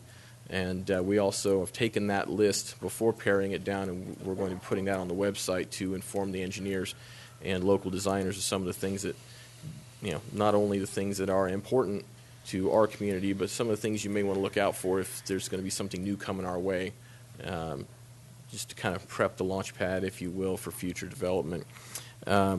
Once again, that is the 16th and the 30th from 4 to 6 p.m., and that will be at the Ambulance and Fire Administration Building, 18840 Stryker Court.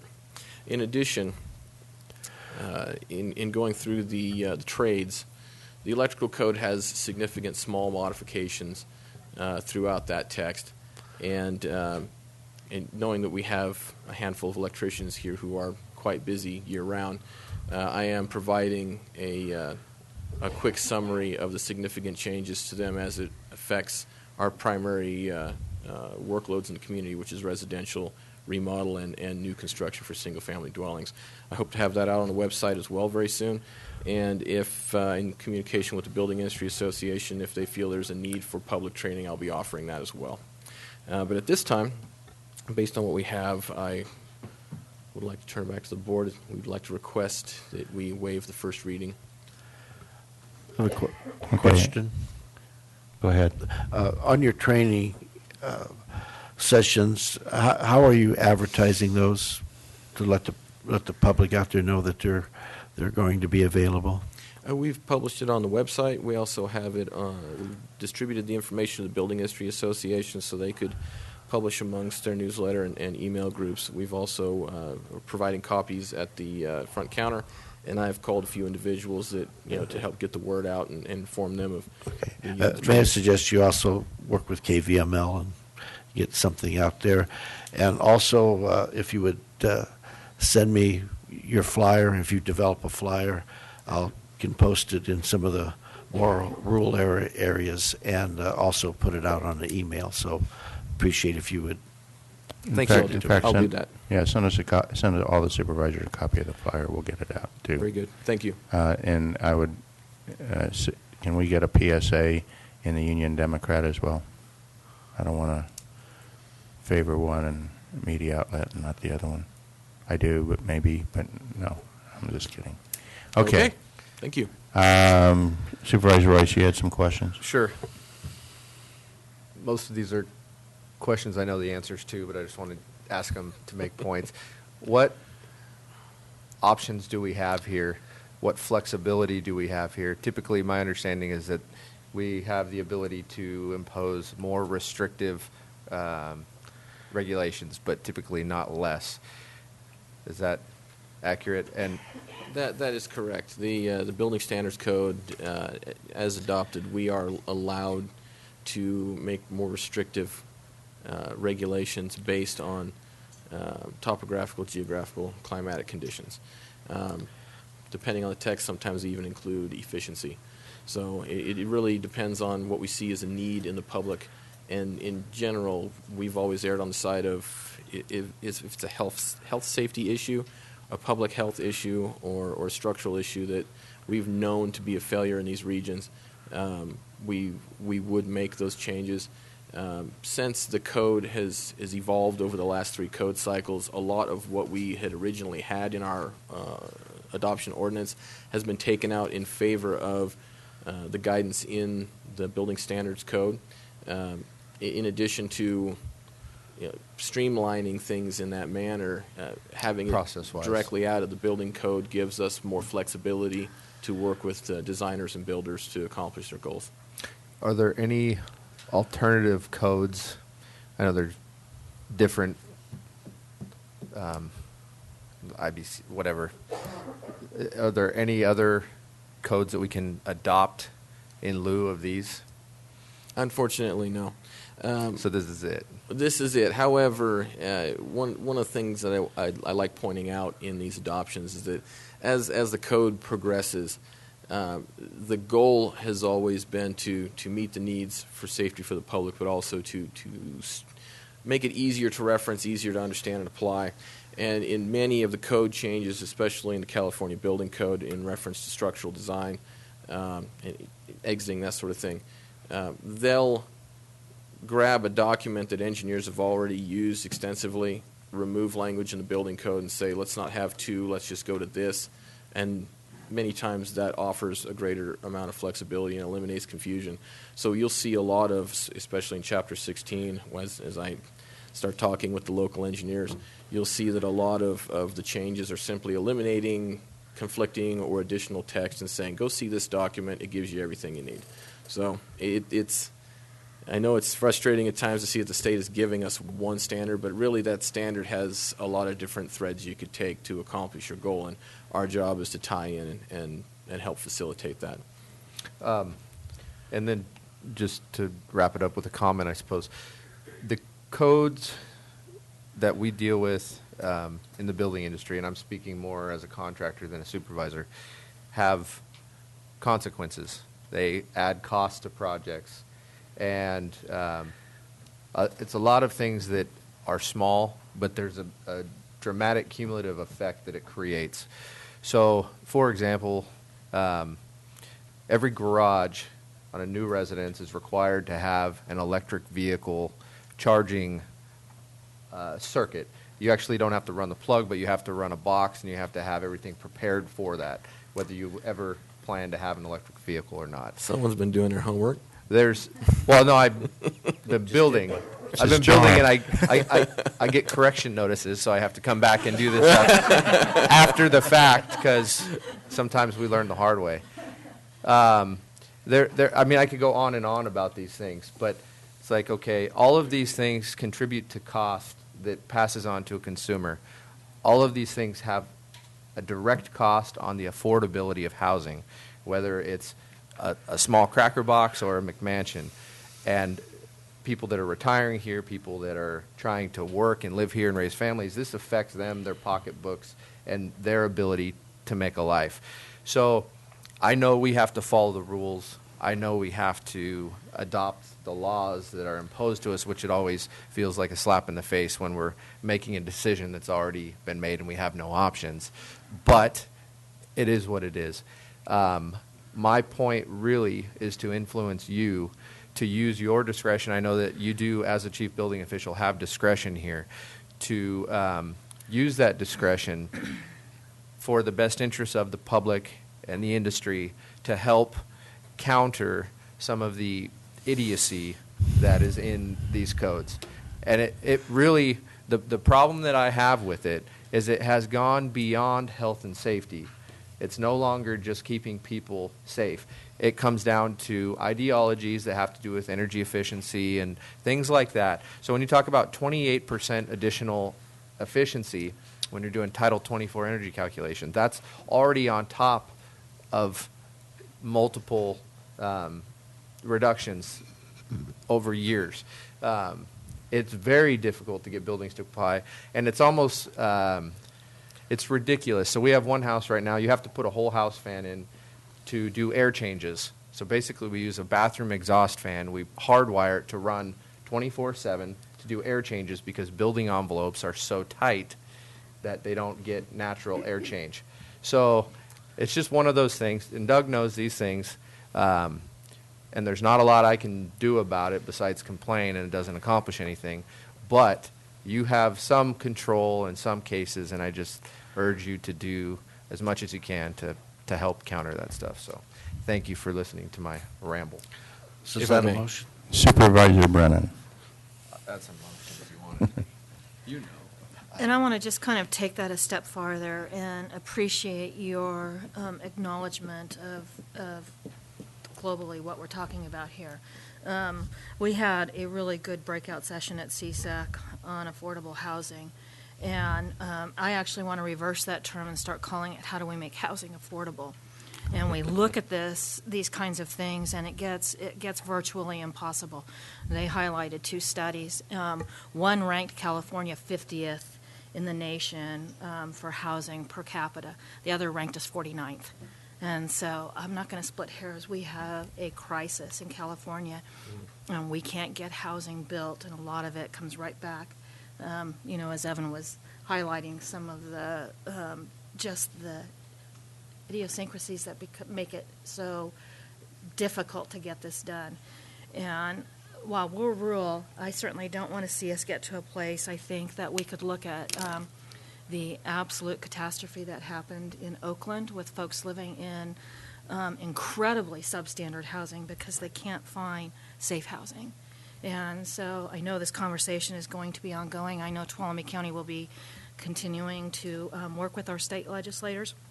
But we have to find answers to some of this, and we have to move it away from what our political pushes. And again, I would point to some of the energy efficiencies.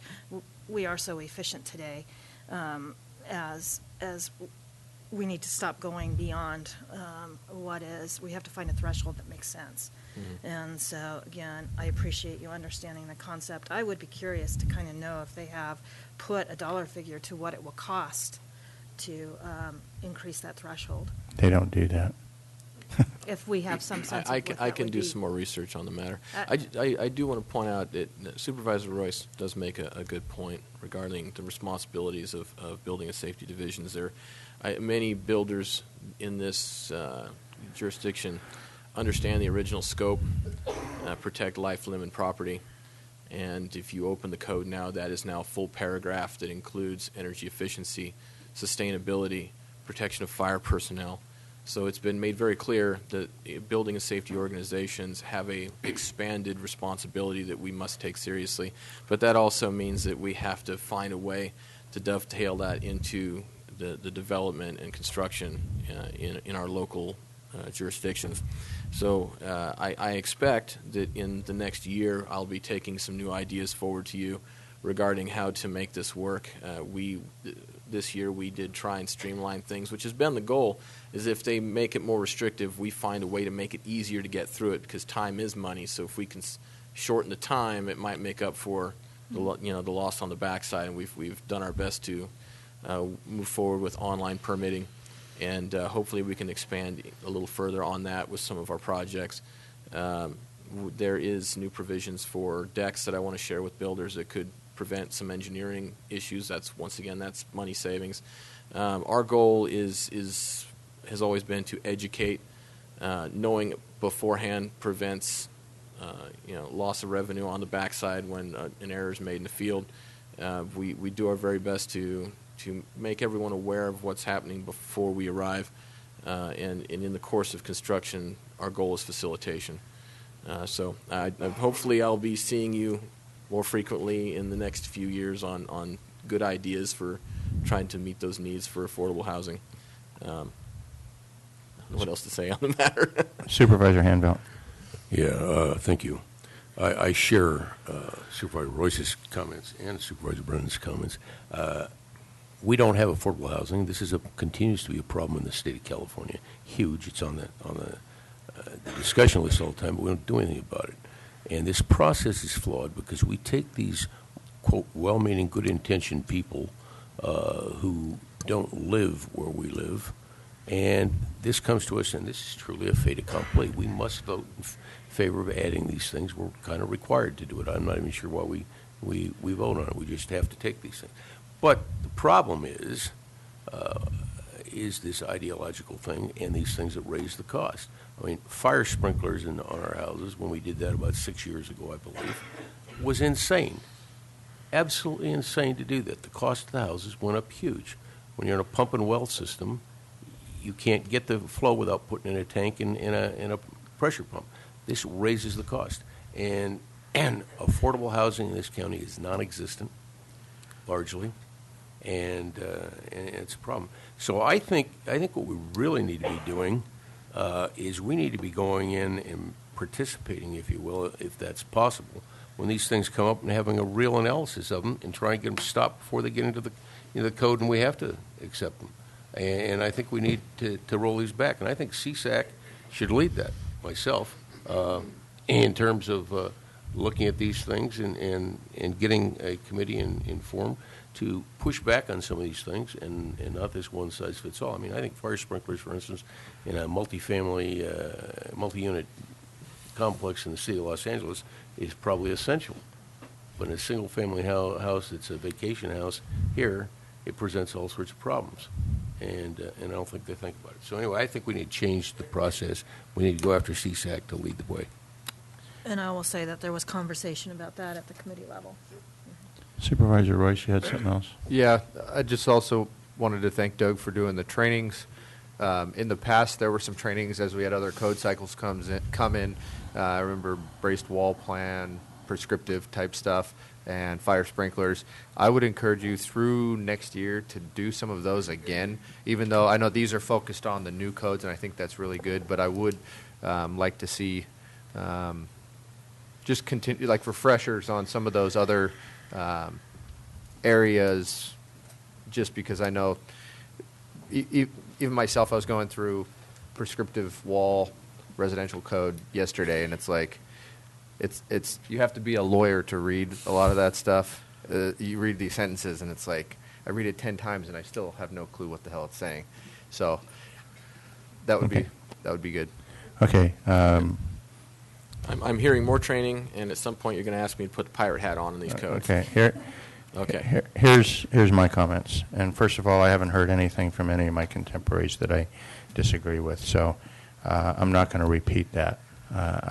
Just a couple of comments. Number one, this is my view, but I think it's shared, and that is that our job is to comply with the law, but while doing that, enable our citizens to do what they want to do to the maximum extent at the least cost possible. So that's, if I can provide guidance, that's my guidance to you, okay, as we go forward on this. The other thing that since you brought it up about finding efficiencies and doing things better and making it easier, one of the things that I've been asking for a while, and I'm going to keep asking for it until I get the information, is I want us to look at what we do. And it's not just your department, okay? It's everywhere in the staff. But I want us to look at what we do. And in your department, it really is a big thing.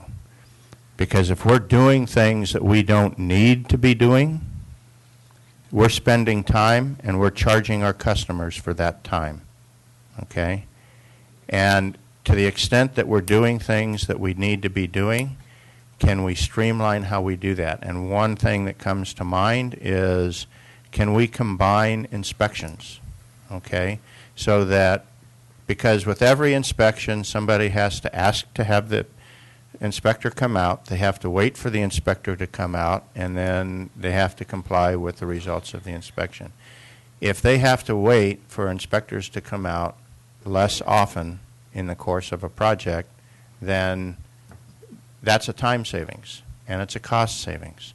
So those are things that we can do to continue to comply with the law, but maybe charge our customer less because we're not spending as much time. And by the way, now you guys get to do, and gals, get to do your job better because you don't have the workload, because you're going out and you're maybe combining 2 or 3 inspections.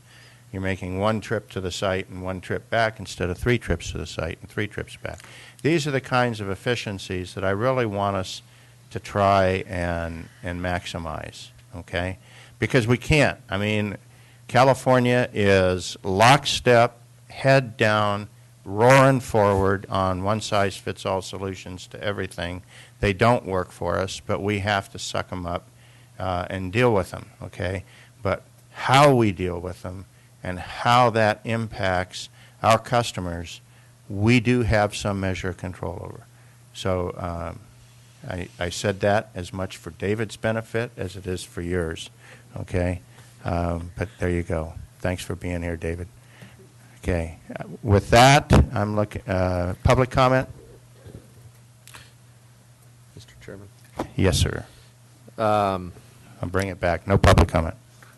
I would begrudgingly waive the first reading of the attached ordinance and set a second reading for your meeting on December 20th.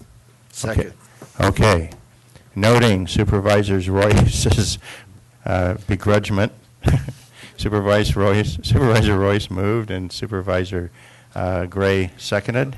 All those in favor of waiving the first reading, et cetera, signify by saying aye. Aye. Opposed? Abstain? 5-0. Thank you, Doug. Well, yes. I know we were talking about trying to break for 11 o'clock for our closed session, but just consulting with County Council, we think we could probably get 21 and 22 before. I'm going to do, since you brought the subject up, I'm going to ask what the preference of the board is. My personal preference would be to go all the way through 23. We have not done reports in a long time. I know that several supervisors traveled to several conferences. I want to do reports this time and just get everything done this morning and then break or do a closed session to do those 2 items. And we'll have a late lunch if that's okay. Okay, that's where we're going, folks. Item 21, please. This is consideration of setting a public hearing to consider the appeal of the Tuolumne County Planning Commission's decision regarding the site development permit and zone change for the commercial building in Lake Don Pedro to house Dollar General and establishing procedures for conducting the public hearing.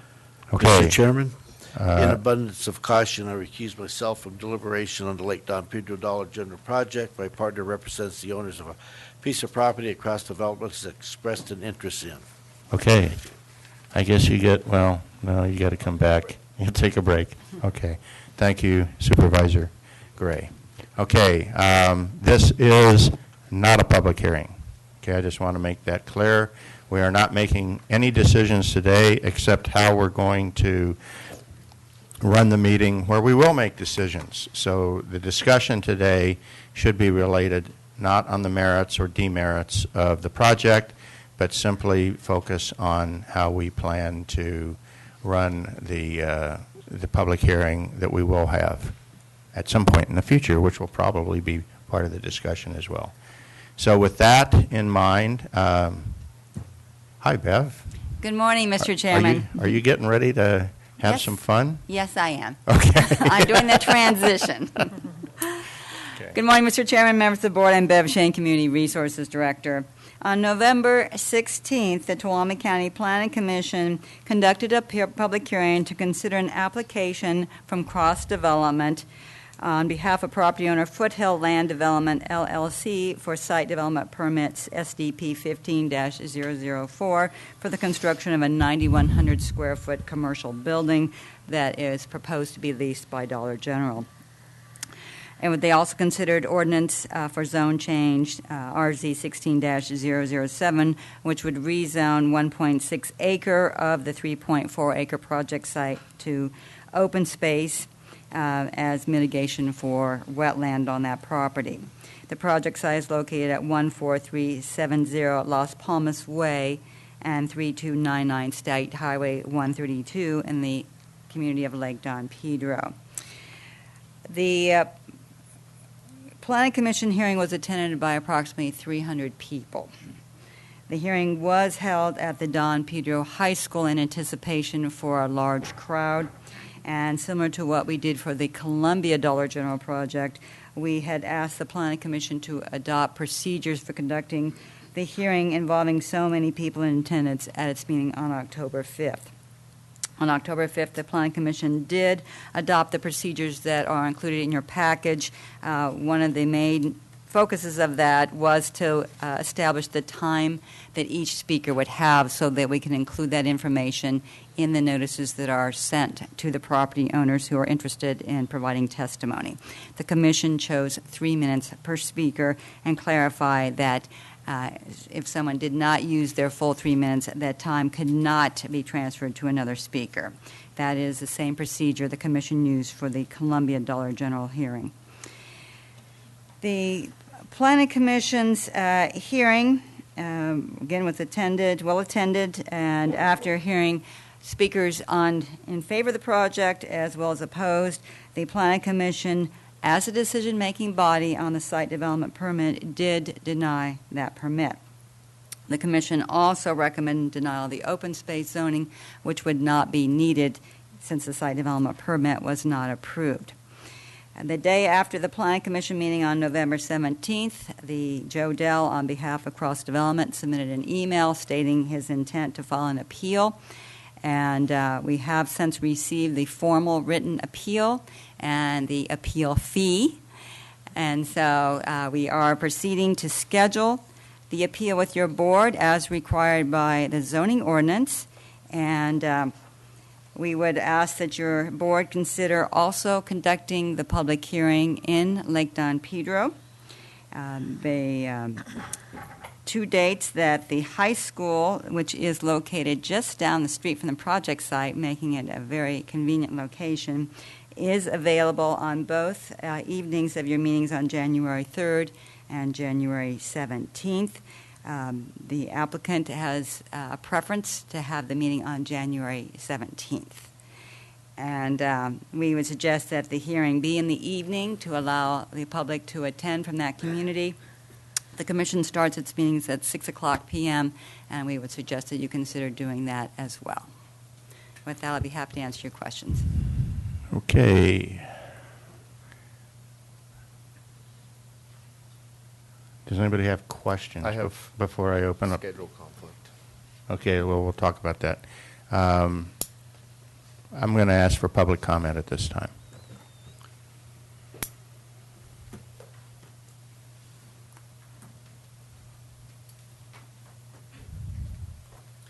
Thank you, Mr. Chairman, members of the board. Joe Dell with Cross Development, the appellate for the appeal, or the applicant for the appeal for the site development permit. I agree with the location of the site being in Don Pedro. I think it was very convenient for all those in favor and opposed to the site to get there conveniently and be there on time. I know it's a challenge. It's a longer drive for you guys, but I think for the community as a whole, it's easier for them. The time or the date, 1/17, is, I think, a more preferable date, not being right after the new year and trying to rush to get everything back together. So I agree with the 1/17 date for the proposed time. Evening at 6 p.m. is great as well. I don't see any issues with that. The only thing I would ask is at the Planning Commission hearing, being limited to 3 minutes to be able to try to present my project to the board or to the Planning Commission was challenging at best in 3 minutes. It's very difficult to get any type of presentation together. I'm not going to ask for an storm amount of time from the board. I would ask for just a little more time as the appellate to be able to lay out the project, maybe 5 to 7 minutes if possible. I've got, there's a lot of things in motion that we're going to be compiling before the hearing, and I know you'll get everything prior to the meeting, but I want to be able to, I guess, lay it out as best as possible to the board in a little bit longer time frame than 3 minutes, if that's possible. So that would be my only ask. Everything else I agree with what Ms. Shane said. I have no issues with location, date, or time. Okay. And would ask there any questions you may have as well. I have a question. Okay. Are you available January 3rd if we decide to do it then? I'll have to check my calendar. I'm pretty sure I can be available. I mean, absolutely, I can be here if I absolutely have to. Okay, and then, and I'm just bracketing the 17th because that was the recommendation. Would you be available on February 7th? Yeah, that'd be acceptable. We're dealing as well. with a lot of conflicts on the board. I completely so. agree. Okay. And I understand you guys, your schedule's far more complex than mine. I know I've got to travel to get out here, but as long as I know in advance, I can make those arrangements. So the 3rd, the 17th, or the 7th, you could make it work? I could make any of those work if I absolutely need to, correct. Okay, thank you. Are there any other questions of the proponent or appellant?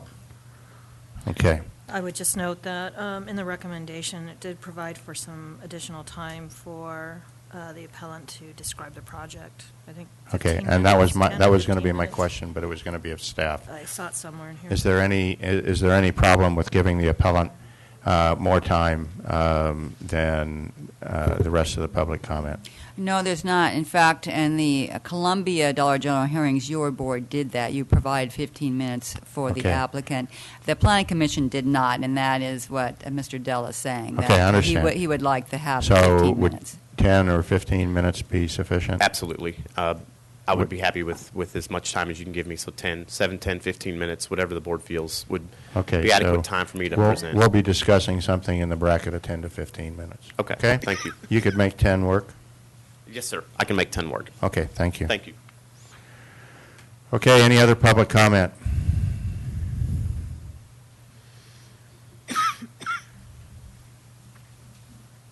Good morning, Chairman and members of the board and staff. I'm George Harper. I'm an attorney representing Don Pedro Market, which is the primary opposition to the proposed project, but I am here in support of the public hearing as proposed by Director Shane, and also that it be in Don Pedro so that the residents of the community there have the opportunity to give you their input on their perceived impact that it will have on their community. Everything that's been proposed I'm in agreement with, as well as the dates, the 3rd, the 17th, or the early February date. The one thing that I would request is that if there's a slightly extended time for the main proponent to describe the project, I would request an equal amount of rebuttal time for the primary opponent of the project. Other than that, I agree with all the suggestions. Your request is noted. Thank you. Any questions of this individual? No? Thank you very much. Thank you. Any other public comment? Okay, I'll bring it back to the board. I'll go, I think I went right to left last time. I'll go left to right this time. Thank you. The 17th does not work. I will actually be missing our meeting. I'm going to be in Washington, D.C. that week. The 7th is probably preferable in my mind.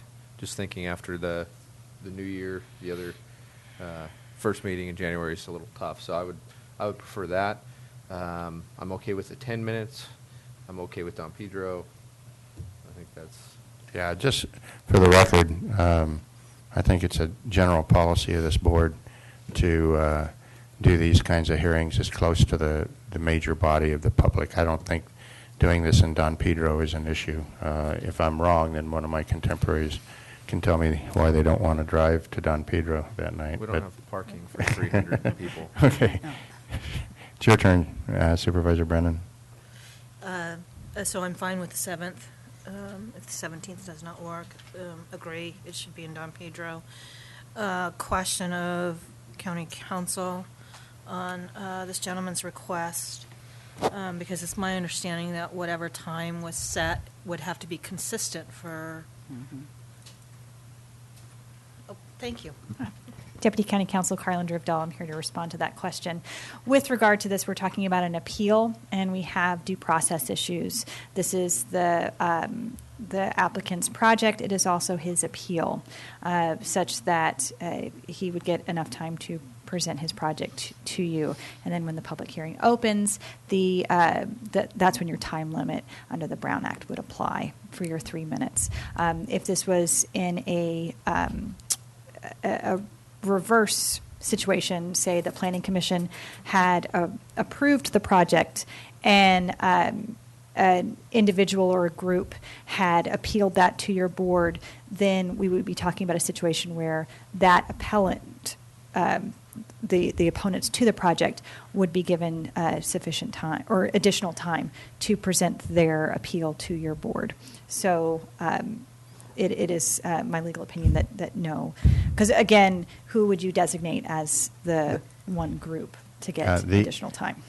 The appeal is prior to opening the public comment period. Correct. Your board will hear the so we can give the appellant or whoever the appellant is on whichever side of whatever issue it is, we can provide them sufficient time to give their appeal.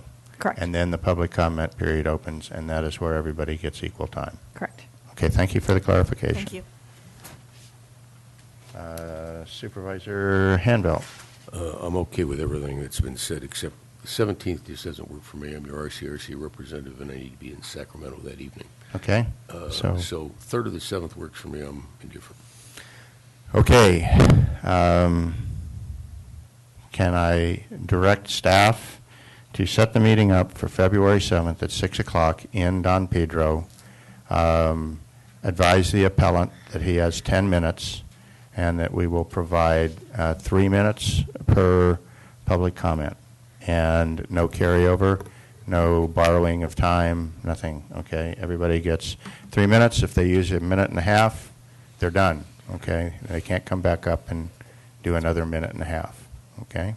Okay. And since I won't be running the meeting, I'll look to the entire board for agreement on that. Correct. Okay. Do you need anything else? No, I think that's fine. That's consensus by the board. And it will be at the high school, et cetera, all the other stuff. We will now have to see if February 7th is available. Okay. Well, if it's not, we've got a few meetings in between that Yes. we can shift gears, okay? That's right. Okay. Just Don't tell me February 7th. No works. No works. Just leave a gap in our schedule, if you can, with the agenda for the day to deal Yeah, with. we need a short agenda. We're going to be sitting in chairs for 14 hours if we don't. Okay. I mean, they're comfortable chairs, don't get me wrong. Okay. Not that comfortable. Okay, please read item 22. This is a second reading and adoption of an ordinance repealing and replacing Chapter 10.04 of the Tuolumne County Ordinance Code. Okay, fun begins. Good morning, Mr. Chairman, members of the board. I'm Bev Shane, Director of Transportation on this item. As you recall, 2 weeks ago, Deputy CRA Director Duke York presented an ordinance that would amend, or actually repeal, Chapter 10.04 of the Tuolumne County Ordinance Code and replace it. That section of the code establishes speed limits on various roads in the county. As he mentioned at that time, the California Vehicle Code requires that we do essentially called speed studies on a 5, 7, or 10-year cycle. And the most recent studies were done on 19 of the county roads. And of those roads that were evaluated, there was a proposal to make changes on a portion of 12 of the roads, as listed in your agenda packet. The initial review that was done by K.D. Anderson and Associates, a traffic consulting firm, was reviewed by our engineering staff, and they had some requests for reconsideration of some of those speed limit changes that had been originally recommended. And those were modified, several were modified, and what we presented last week was the result of the second review by our consulting firm and review by your Transportation Committee. Normally on a second reading, I would just ask you to adopt the ordinance. But as you know, you received 2 pieces of correspondence in the last couple of days regarding this issue. One is a letter from Ross and Lyndon Swit concerning Campo Seco Road and the proposal to raise the speed limit from 35 to 40 miles per hour on a section of that road. They expressed concerns about access from their driveway and that increasing the speed limit would encourage people to drive faster on that stretch of road. They also expressed concerns regarding the detour that now utilizes that road while the Highway 120 bridge is being reconstructed over Lake Don Pedro. You also received an email from Scott Fischler, and he had a concern also about the detour route. And his concern has been also with Campo Seco Road. I'll address that in a minute, but I wanted to bring up one thing that he did state in his email, is that he noted that there is an error regarding Section 10.04. Let me find the other number. 04060. Having to do with the length, right? Right. And this is not changing the speed limit on the road. What he pointed out is that our reference in the current ordinance to the milepost number is 7.58. And he brought up that it should be 7.56. Well, engineering staff did go out and check that, and Mr. Fischler is correct. It should be 7.56, which would then change the distance, which we had proposed to include as 0.97 mile, becomes 0.99.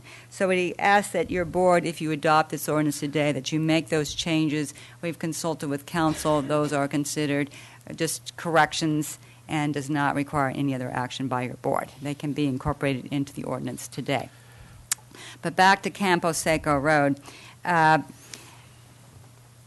As far as the speed studies and the requirements under the California Vehicle Code, if your board decided not to change the speed limit on that section of the road as requested by these property owners, well, the effect is that the highway patrol will not be able to enforce the existing speed limit.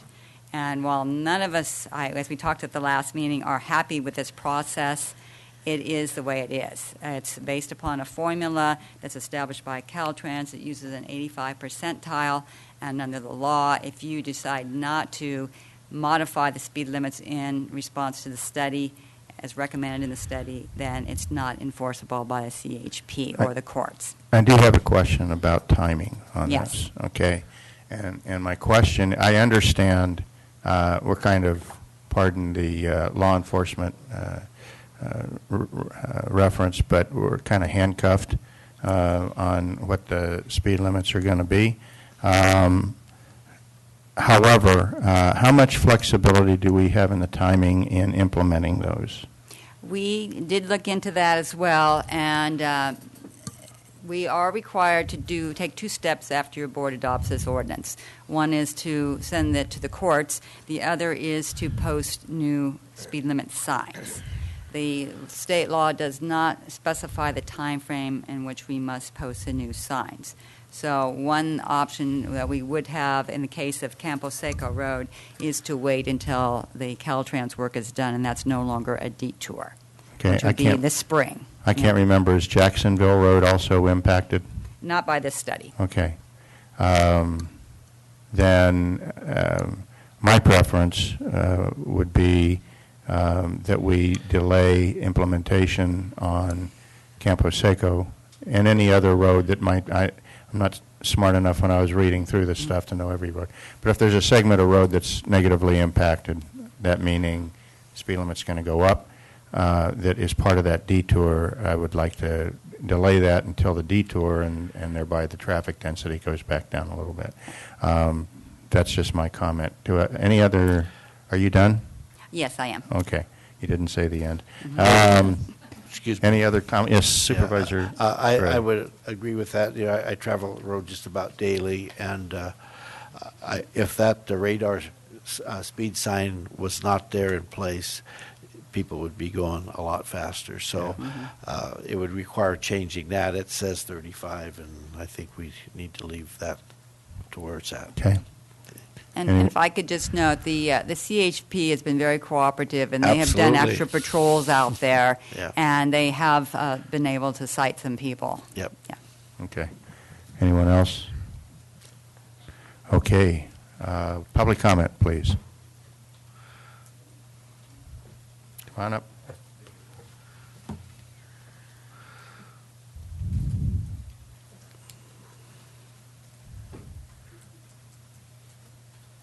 Good morning, and thank you, Board, for what I've been sitting through. Sounds like a very successful morning. My name is Ross Sweat.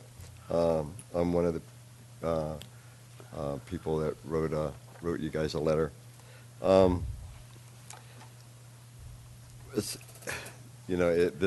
Coming here and learning more things, I didn't understand the first reading of this Campo Seco Street. I happen to live there.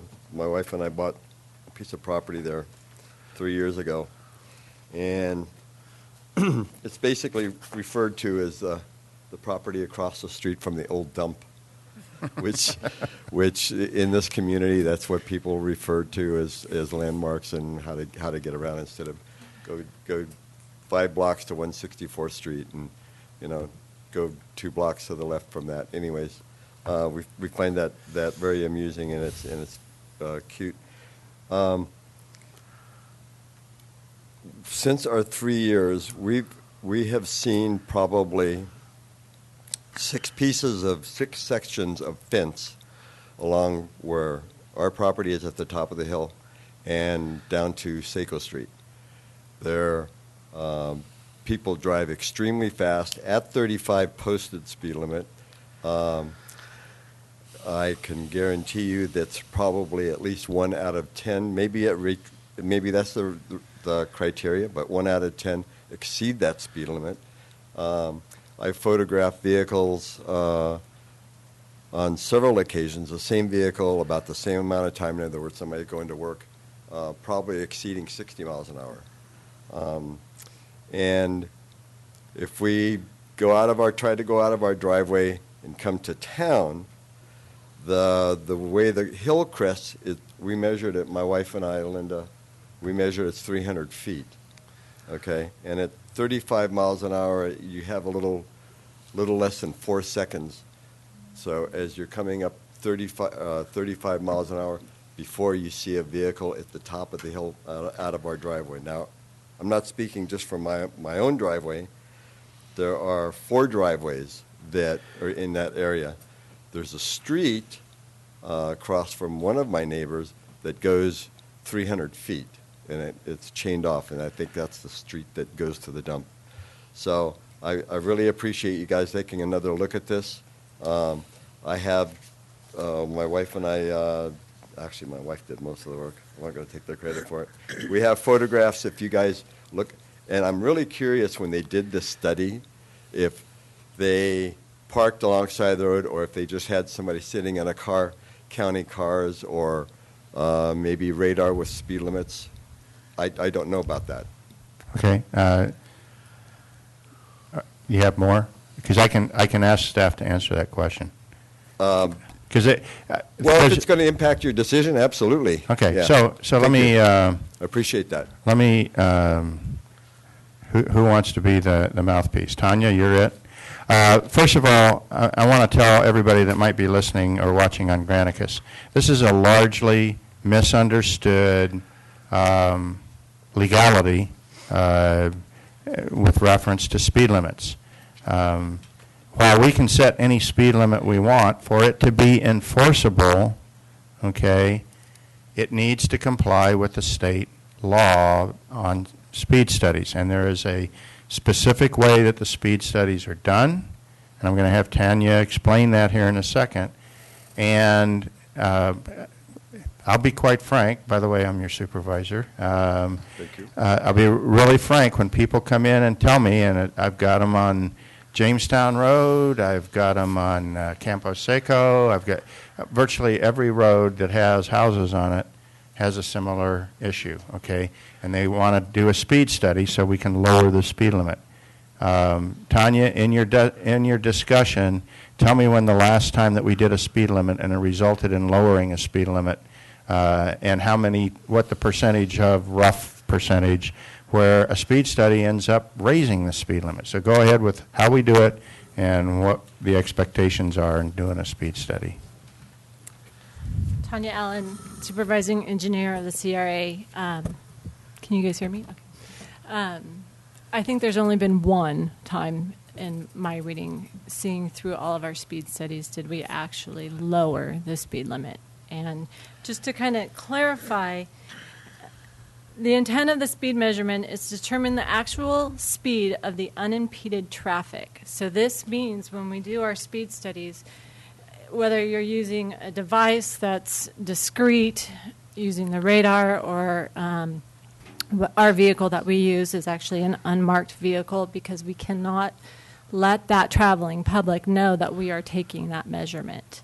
And so the intent is to get the 85th percentile of those who are actually driving at free flow with unimpeded. That could be based, unimpeded could have traffic, construction, or a radar sign out there letting them know. It's to see that free flow and make the judgment on that free flow in order to create that regulatory sign in order to enforce by radar. So the intent is to get those that are just normal moving through, those who are actually exceeding that measurement and causing more harm to public safety. So the intent for us is to be able to make this easier working with law enforcement and working with CHP, because there are other methods, except they are more difficult to catch those people in our mountainous terrain, and that's by pacing. The best use is by radar. So this is why we continue, as well as required on certain roadways, to do these engineering and traffic surveys or speed studies in order to post those regulatory signs. Okay, and just to I'm going to add some stuff that is my understanding. If I'm wrong, Tanya, tell me I'm wrong, because I don't want to misinform the public. But we are required, as was said earlier on in Bev's presentation, we are required periodically to do speed studies whether we want to or not, okay? We can elect to do a speed study, but usually when someone like you comes in and says people are driving too fast, I think I'd like you to do a speed study. I tell them, well, be careful what you wish for, because if people are driving too fast, especially if 85% of them are driving too fast, it's going to result in a raising of the speed limit. I don't like this, okay? I'll be honest with you, but that's the law. I understand. Okay, so I'll let you continue, having hopefully answered your question. One more question that I have, if I can show you these documents. These are pictures of a picture of a cattle crossing. These are pictures of a pedestrian, and I believe it says slow. And then there's a sign that has it's a safety sign that shows a vehicle. I jokingly told my wife it looks like somebody doing a horrendous burnout, but it's actually a slippery road sign. And they want to raise the speed limit on this road. I don't understand that at all, the thinking of that. Now, are they going to take the signs away? Is there a way that we can get a sign within, I'm going to say, 1,000 feet of the crest of the hill, so all of our driveways are safe? We don't have to worry about somebody coming 60 miles an hour, or that's why I'm here. We can put slow signs out. We can put other warning signs out, okay, which we do. Sure. Those are not legally enforceable with radar, Now, there's a catch-all. Anytime you're driving a car, you can be driving too fast for conditions, and that can be applied, but that's at the discretion of the Highway Patrol, okay? But for them to use radar, and I'll defer to the Highway Patrol, but for them to use radar to enforce a speed limit, not a warning, those things that say 45 mile an hour on a curve, that's a warning sign. That just says, hey, slow down because the curve's coming up. It doesn't change the speed limit on the road. Yeah, it's a okay? recommendation It's a of safe recommendation. speed. And I was just also curious about, we have so many sections of this proposal. I mean, you're going to change the speed limit for 700 feet. You're going to change the speed limit for less than 2 miles. I mean, it's just, to me, it's kind of mind-boggling. But I understand now that you've explained it to me why this it has to be. So, thank you for letting me express my concerns. And I just think it's a very, very unsafe. One of the things we can look at with the number of driveways that are along there is a sign that says hidden driveways, or those. We've got those in. That'd be perfect. Various That'd be perfect. parts of. Thank you for your time. Appreciate it. Okay. Thank you. Mr. Chairman, just one comment on the signs. I've seen in my travels a number of signs that say slow, driveways ahead. Yeah. Something. We can do. Tanya, you wanted to correct me. Yes, staff actually is looking into, there's been a lot of changes with the MUTCD, and so we are looking at the appropriate signage, which are warning signs to address his concerns. Thank you. Okay. We do need, the problem is people go faster, the speed limits will go up, and then they'll go faster and the speed limits will go up. And pretty soon it'll be a 75 mile an hour speed limit on Washington Street. Well, not really, because it's in an incorporated area, and I understand the rules are different. Okay. Supervisor Brennan. There might be some other roads where this signage would be appropriate, and I know we've discussed them. I am very sympathetic to the gentleman's comments because we all, I think, in our individual districts experience this on a number of roads, and our partners at CHP, when we alert them and they try and have a greater presence, we'll see that speed limit come down a little bit. But once that presence is gone, and again, it's understandable, then the moving public, just that speed accelerates again. And so, but for all of the constituents listening, I hope that there is a better understanding of how this process works, because I have a number of requests to do a speed study, and it's important for people to understand that that does typically increase the speed limit. Yeah. And there are some other mitigation measures. So if it's a periodic problematic situation where it's getting out of control, we can do things like put radar signs or other things out. But we only have one radar sign in the county? Two? That is, we have one. Yes. And as you recall, we did ask for another one, but it was denied. Okay, well, maybe we'll re-look at getting another one. But we need to rotate that around because, honestly, just in my district, District 5, there's probably 4 very problematic roads. And so when it gets to be a problem, give our our roads division, engineering division, a call, and we'll put you on the rotation for some of the mitigation measures that we can put in place. Thank you for coming, and thank you for expressing your concern, sir. Okay. Any other comments, board? Any other public comment? I'm sorry. Okay, I'm going to close that. Bring it back to the board, since it is, it's in all of our districts. Who wants it? Mr. Chairman, I move that we adopt the ordinance, but as far as placing the speed limit signs on Campo Seco Road, maybe we could delay that to a later date, till after the bypass. Yes. Would that work? Okay. And just for clarification, that your motion would include the 2 minor corrections to Section 10.04060V? Correct. Thank you. Okay. Do I got a second? Second. Okay. Evan beat you. Okay. So motion by Supervisor Gray, second by Supervisor Royce. All those in favor signify by saying aye. Aye. Opposed? Abstained? Passes 5-0. Will you read item 23, please? Reports. Okay, I'm going to start with County Council. Well, the last month, it's been conference time for our office, so Carlin attended a roundtable discussion with other land use attorneys and county council offices regarding marijuana, and also the land use conference. Chris attended a tax conference, and then I attended CSAC last week. Thank you. Okay. Clerk of the Board.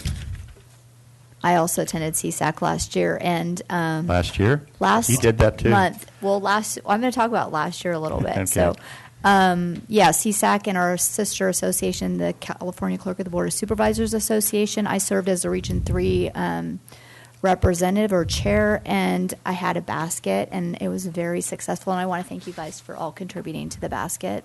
We garnered about $150 for our association, which is awesome. So some of the meetings that I attended was social capital and how it works, leadership in trying times, and working with your county council, open data, and social media. Those are just a few.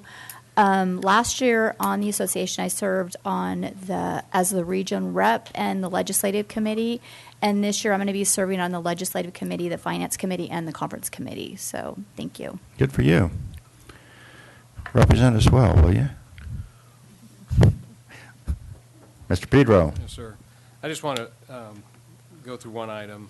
I started mentioning earlier this morning a meeting that we had with Scott Tannenberg.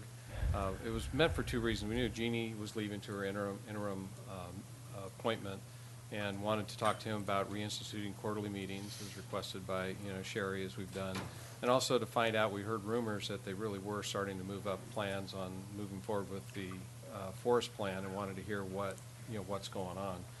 With regard to the forest plan, we did give him copies of a letter that we sent out in 2011 to Supervisor Susan Skalski with all the background on our coordination documents.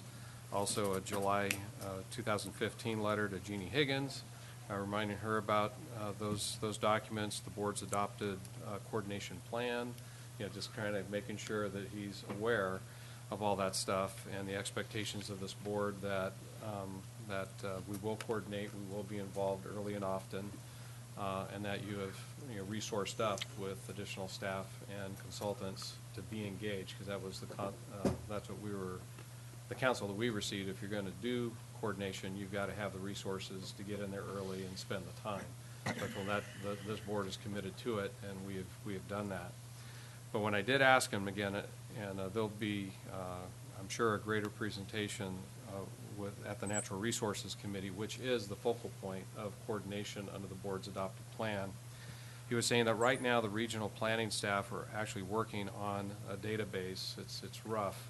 The physical assets of the forest and forest features, and then starting this month, they were talking about getting into a pre-assessment phase where they would go into a more specific inventory, and there was some list of 15 areas that they were going to be digging into, and that would be happening December through April, and then a more formal assessment would occur from May throughout the summer. And so they really are engaging. Scott referred to this as pre-NEPA work that they would be doing, which is the stuff that my understanding what the board wants to be is to be engaged early, and in that pre-NEPA, everything. And then there would be a public engagement strategy that would be coming out. And I think everyone knows that we'll be grouped, like that first group that went through Sierra Inyo Sequoia, we're being grouped to Stanislaus, El Dorado, Plumas, and Tahoe Forest. That's the next group that's coming through, so we're part of those four. Some of the key things that he mentioned that we're going to be used included and again, these are things you've heard, I just capsulizing it here. The Sierra Nevada Science Synthesis is going to be used, and everyone anticipates that to be a big issue. The Spotted Owl Conservation Strategy, which the way Scott described it was another set of interim guidelines that's been in use for about 20 years. Now, so that's a long interim document, but anticipate that's going to be a bigger issue.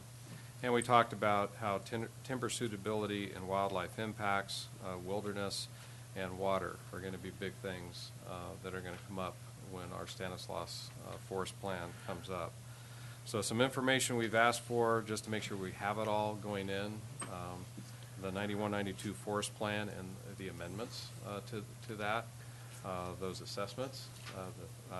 We've had it, but I just want to make sure we have the most recent copies of things, the Sierra Nevada Framework, the Sierra Nevada Science Synthesis, and that Spotted Owl Conservation Strategy.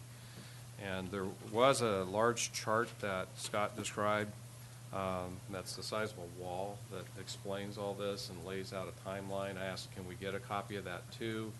And again, this is just information gathering with the anticipation this will all be presented in greater detail at Natural Resources. And again, Natural Resources is supposed to be the point of coordination on behalf of the county once things get rolling. But the way he's describing it,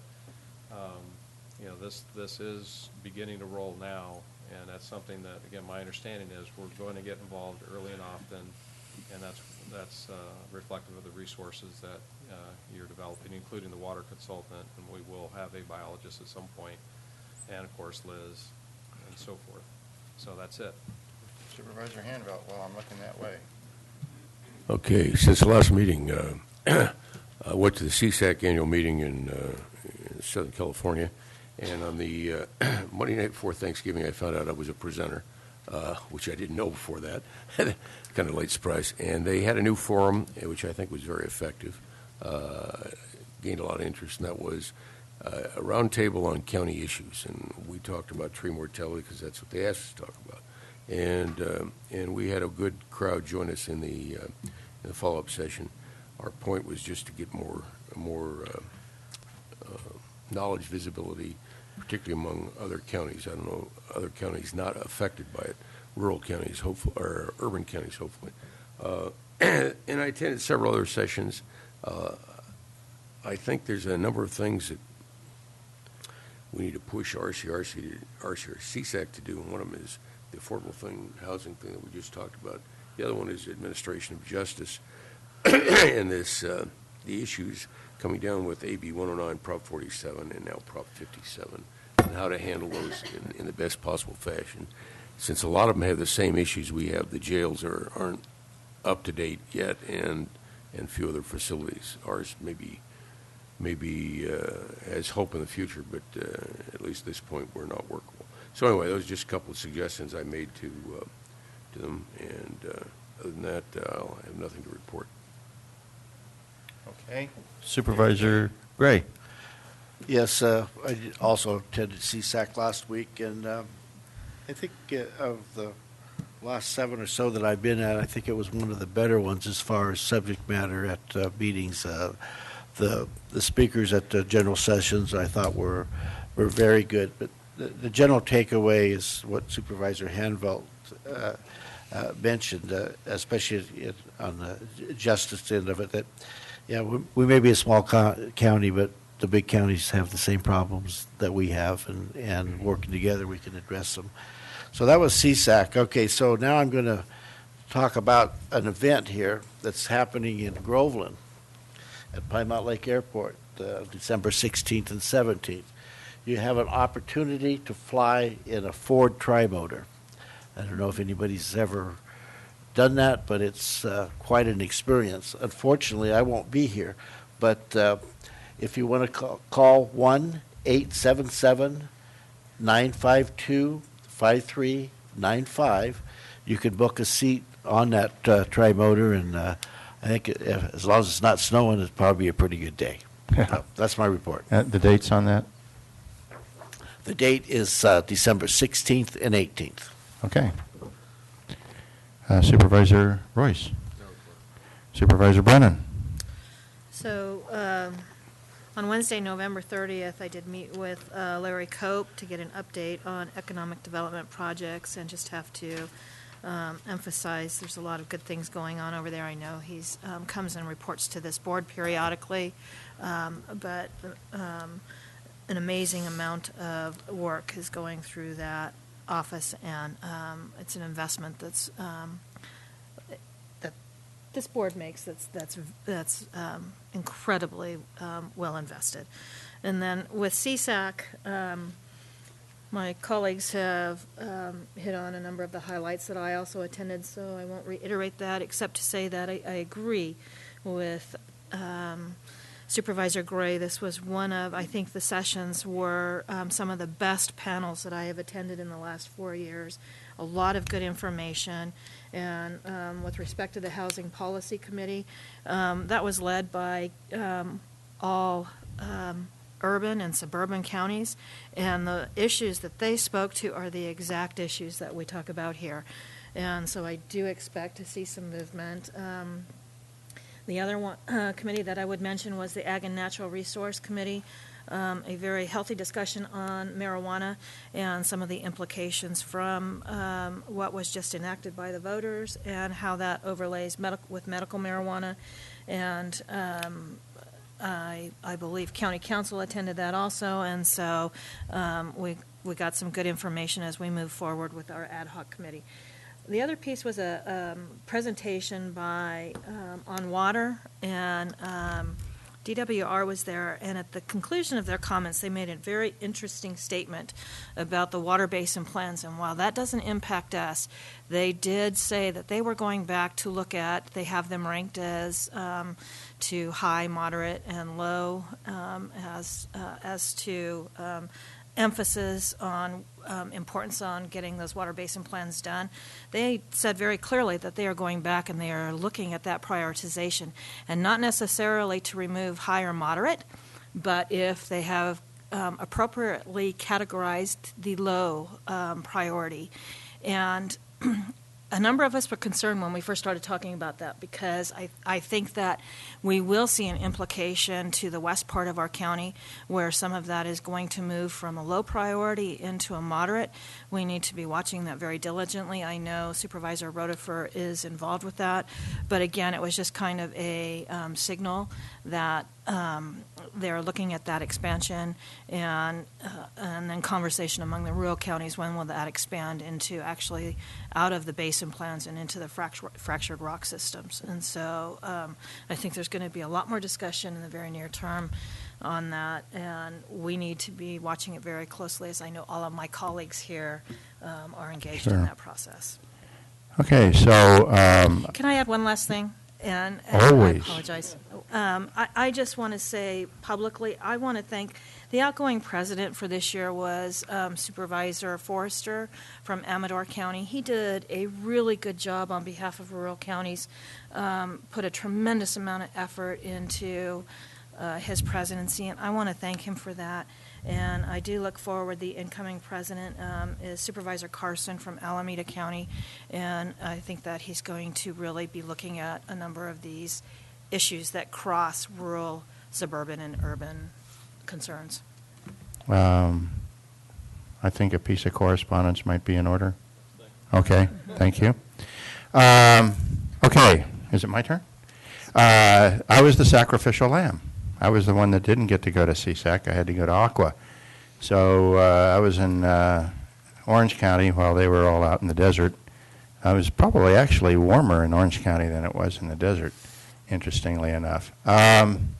Anyway, Aqua Conference, really the highlight of it, and was a speech by gubernatorial candidate Villaraigosa, who used to be the mayor in Los Angeles County, or in, LA.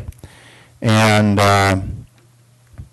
it was actually a heartening speech. And he started off the speech by saying, "I'm back. When I left office, I told you I'd be back. I just announced my candidacy for governor a few weeks ago." And he then went on to say that his staff had prepared a very nice speech for him to give, and he might actually get to it, which he never did, by the way. So he spoke off the cuff, and it was a very interesting discussion. There were some comments that he made that I think were very interesting to me. I happened to be sitting next to Rick Dodge at lunch when he was giving the speech, and I actually leaned over to Rick and I said, "Am I really hearing this?" And he said, I thought the same thing. But apparently, ex-mayor Villaraigosa has spent quite a bit of time in the Central Valley and talking to farmers, ranchers, pretty much the ag community, small business community. And the gist of his speech was that that economy is very important to the state of California. And while his focus was on the Central Valley, it bodes very well, his comments bode very well for us in the foothills as well, because he made the comment, I believe 3 times, might have only been twice, but I think it was 3 times. He said, it's time that we put the human back into the species dialogue. And he says, and when I say the human, I mean all human uses. He says, I mean consumptive use, I mean agricultural use of water. And he says, a lot of people talk about ag eating up 80% of the water in the state of California. He says, it eats up 80% of the human consumption, but the human consumption is about half. Those are statistics that I've been hearing from the other side of the political spectrum for a long time. And they are new, coming from that particular part of the political spectrum. And they were... They have huge potential. So it was just a very interesting speech. And this is not a conservative group of people that he was talking to, okay? There were a lot of urban water managers and in the room. In fact, Aqua is pretty much dominated by LA Metropolitan and SFPUC. In many ways. So it was just a very interesting speech. I share that. I'm not trying to make any statement by that. But it has some huge upside potential for us up here to have that dialogue going on in an organization like Aqua. And I just was very, very almost empowered by it. I just we need to push on that noodle, okay? And other than that, I don't really have too much to talk about on Aqua. And so, will the clerk of the board please read item 24B and C. Closed session. Conference with Labor Negotiators, Craig Pedro and Ann Fremd, Authority Government Code Section 54957.6, all bargaining units. And conference with Legal Counsel Existing Litigation, Authority Government Code Section 54959D1, Mark Kurzich et al. Versus County of Tuolumne, United States District Court, Eastern District of California, case number 116CV01116 DAD-SAB. Mr. Pedro, with respect to item B, do we expect a report? No. And item C, public comment on either 24B or C? Okay, we're going to take a 10-minute break, and then we're going to reconvene in closed session. We do not anticipate any report, and that will conclude, when we come out of closed session, we will conclude our meeting for the day. We did bring in some food. Oh, okay.